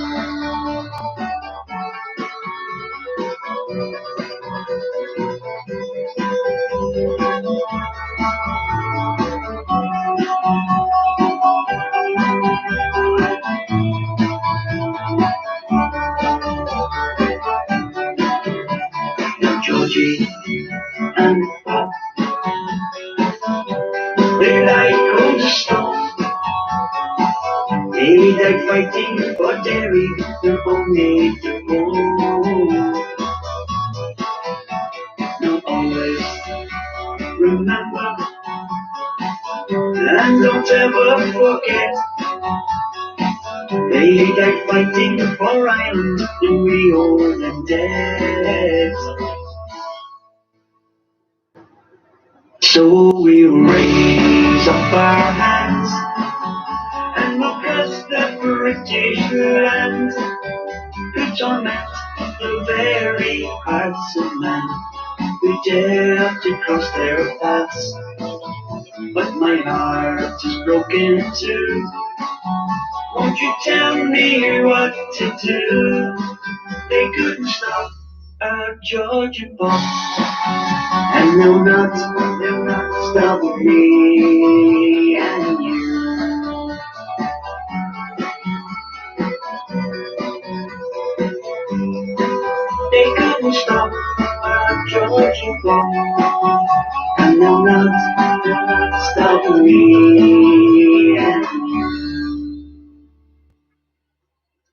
is actually a very good version of that. It is. It is. I hope you enjoyed that, Kiwi. Now you have to go around now. We'll be at Cabaret end of the bar, and now you've got to go and knock his door and have a wee word with him and just tell him that this is a decent wee show we have running here, and he's very welcome to come on. Do it in a nice way. And don't you go run the boot with your heavy head on, kicking his door, and telling him Yes, yes. By the way, there was a few people when mentioned about Declan going to Santa Ponsa. Johnny, you're going on the 25th. I'm going on the 24th. There you go. You can keep an eye on Johnny. You can make sure he's not around partying. Get through out of the day apartments. That's where I'm staying. Matters. Jesus, no. And just make sure you're on the bottom floor. Also, Shanine Rice McLaughlin, she says she'll be out there. So she'll be around to keep an eye on you. So there's Johnny round, Shanine round, just to make sure you are all behaving yourselves. I hope it all works out. I know I don't want to see people in their holidays spoiled. I saw a post from the day saying that they're opening 50% of exterior bars and restaurants, and then hopefully they can get 30% of interior of the bars and restaurants, and that's hopefully on progressive, then they can get out. Yeah, well, you know what I mean? A lot of bars out there, of course, you can keep the social distancing because everything's outside. I don't know what goes inside. Other than ordering your drink, obviously. Yeah. Well, that's where they get the waitress service from. So, and we all need to keep an eye on Harry Flynn, whatever. I don't know if any has got Harry on Facebook, but I'm sure as he'll keep us updated. And he'll let us know if the Cellswell's going to open, and then you'll know. That's what I mean. So there's something that's in the pipeline. If European qualifiers go ahead, that's where I'll be heading for the games. Yeah. Right, Grace promised then we're going to round off. We'll never walk alone. It's been a great wee night here. We're running over, but who cares? That's what we're here for. Lovely picture stuck up at the back there. Charlie Tully and Willie Fernie at the 57 Cup final. I'll throw up a few RV Charlie Tully photos in the background there, and you can enjoy them.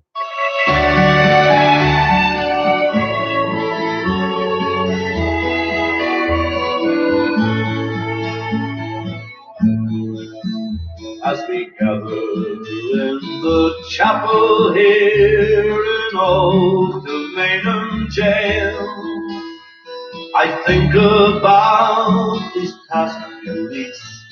Oh, will they say we failed from our school days? They have told us we must yearn for liberty. Yet all I want in this dark place is to have you here with me. Oh, Grace, just hold me in your arms and let this moment linger. They take me out at dawn and I will die. With all my love, I place this wedding ring upon your finger. There won't be time to share our love, for we must say goodbye. Now I know it's hard for you, my love, to ever understand the love I bear for these brave men. My love for this dear land. But called me to his side down in the GPO. I had to leave my own sick bed. To him I had to go. Oh, Grace, just hold me in your arms and let this moment linger. Then take me out at dawn and I will die. With all my love I place this wedding ring upon your finger. There won't be time to share our love, for we must say goodbye.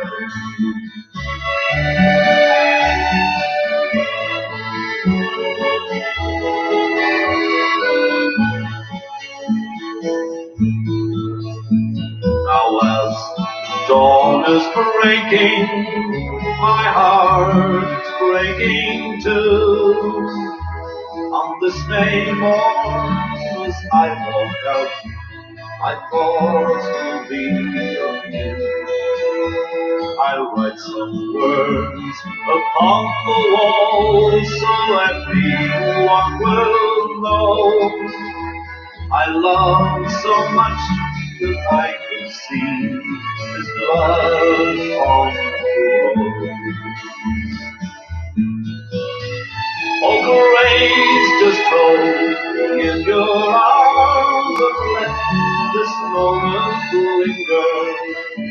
They take me out at dawn and I will die. With all my love I place this wedding ring upon your finger. There won't be time to share our love, for we must say goodbye.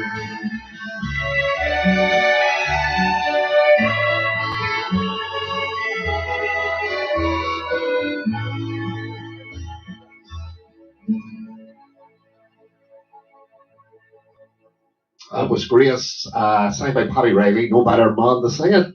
103 years. Yeah, No, because 104. 104. yeah, 104 years on from their marriage, and then the next day taken out and executed. Yep, and it's an absolute honour this evening. We've had Charlie Tully Jr. on speaking about his father. It's probably, to me, an emotional tie yet with my dad and that, being a great friend of Charlie and the entire Tully family. We're going to round off the nights as we usually do with You'll Never Walk Alone. Thank you all for your ears. I hope it's a couple of wee hours of getting away from the madness that's out there. See, listening to these news channels constantly. Depressing. It really is. And I had a friend on to me today asking me, because of what we're doing with the Celtic show here, we would make a wee video just to boost some of the young people in the community. There's been a few tragedies as well here. I get Dax. Dax knows how to do the camera tricks. Yes, I will certainly do something. Let them see around here, get them, you know what I mean, at least give them a wee insight of how to do something to take their mind off what's happening out there. Listen, if any way I can help anybody, and I have helped a few people that have been out doing these wee live shows. Listen, there's my messenger. You don't even have to go public about it. Just stick a wee message into me. Any which way I can help you. If you want to do something or you just want to reach out for help, listen, I know a few people as well that can, you know what I mean, come and see you and give you a bit of advice. Anybody who needs to reach out, listen, just contact me, be there, and that's what we're here for, and that's why we're running these wee nights. So we're doing the disco nights on Friday, 70s and 80s night Friday. I think we're going to switch round. We're going to do a 70s night Friday, an 80s night on Saturday this weekend. So, you know what I mean? Looking after a whole load of generations. A lot of young people love 70s and 80s music as well. So get yourselves in there. I encourage people, look after yourself. Make yourself number one on the night. Buy a wee disco light. Get down to some of these local pound shops as well that do wee coloured lights. Get them. Listen, do your house up. Treat it as a night out. And make yourself number one. Make your family number one. Create a dance floor. That's what it's all about. Listen, these are mad times we're in. And listening to all the craziness in the news, listen, look after yourself, look after your mental health. And that's what I do these wee nights for. So get yourselves on board. For me and Declan, he's getting better and better at this. I was actually outstanding speaking with Charlie Jr. this evening. Also, Brenda in the kitchen, she does all the admin behind the scenes. So that's what we're doing. We're getting all the family involved in this over the weekend, and I encourage you to do something similar. Anything I can help you out with, please reach out. Just privately message me there. You don't have to do it publicly. And anything you say to me, if you know me personally, you know nothing goes any further anyway. So get in touch. You ready, Dax? Yeah. we'll get the scarf out, and we'll say you'll never walk alone. Just be, oh, you're going to get your own. Why don't you get the French Eddie one over there instead of taking them off there? I'm going to get You'll Never Walk Alone here as well. Just be very careful it doesn't hit. Who have we got over there? Neil Lennon. You probably would have hit him before he was appointed manager. Yeah, I would have. But yeah, folks, I really appreciate this all tuning in as well. All the watch parties. Let's get into people with people from Australia, Canada, the States, Germany, Holland. Who else we're doing this evening? Norway. Yeah, listen, it's global. Everybody over England, Scotland, Wales, North and South here. Comrades all, Dublin, Belfast, Cork, Donegal, and all that there. Any alternative way? Yeah. No, folks, we'll just leave it there. Thanks for your ears. God bless us. Until next Wednesday, when Keegan goes out and knocks a few doors open, Derry, we'll be back here and we'll do it all again. God bless us all. Good night. God bless. Hail up the Celtic. And let's hopefully stand here next week as 9-0 champions. When you walk through a storm, hold your head up high and don't be afraid of the dark. At the end of a storm, there's a golden sky and the sweet silver song of the lark. Please put your hearts up for our guest this evening, which was Charlie Tully Jr. Walk on through the wind, walk on through the rain, for your dreams lead us and roll. Walk on, with hope in your heart, and you never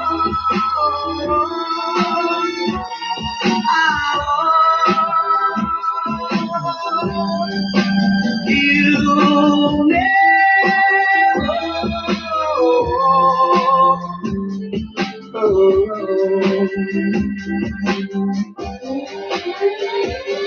walk on,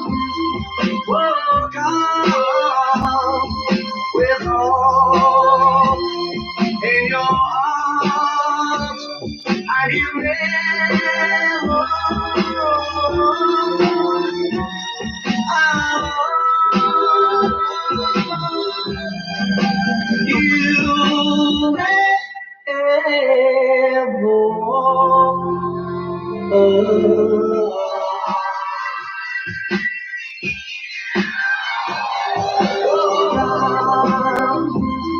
walk on,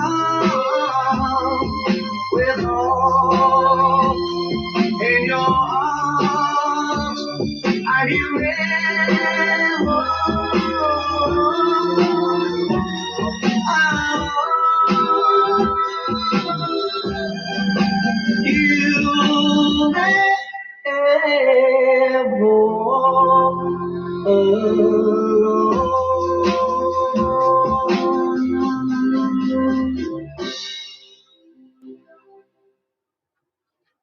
That's a Celtic.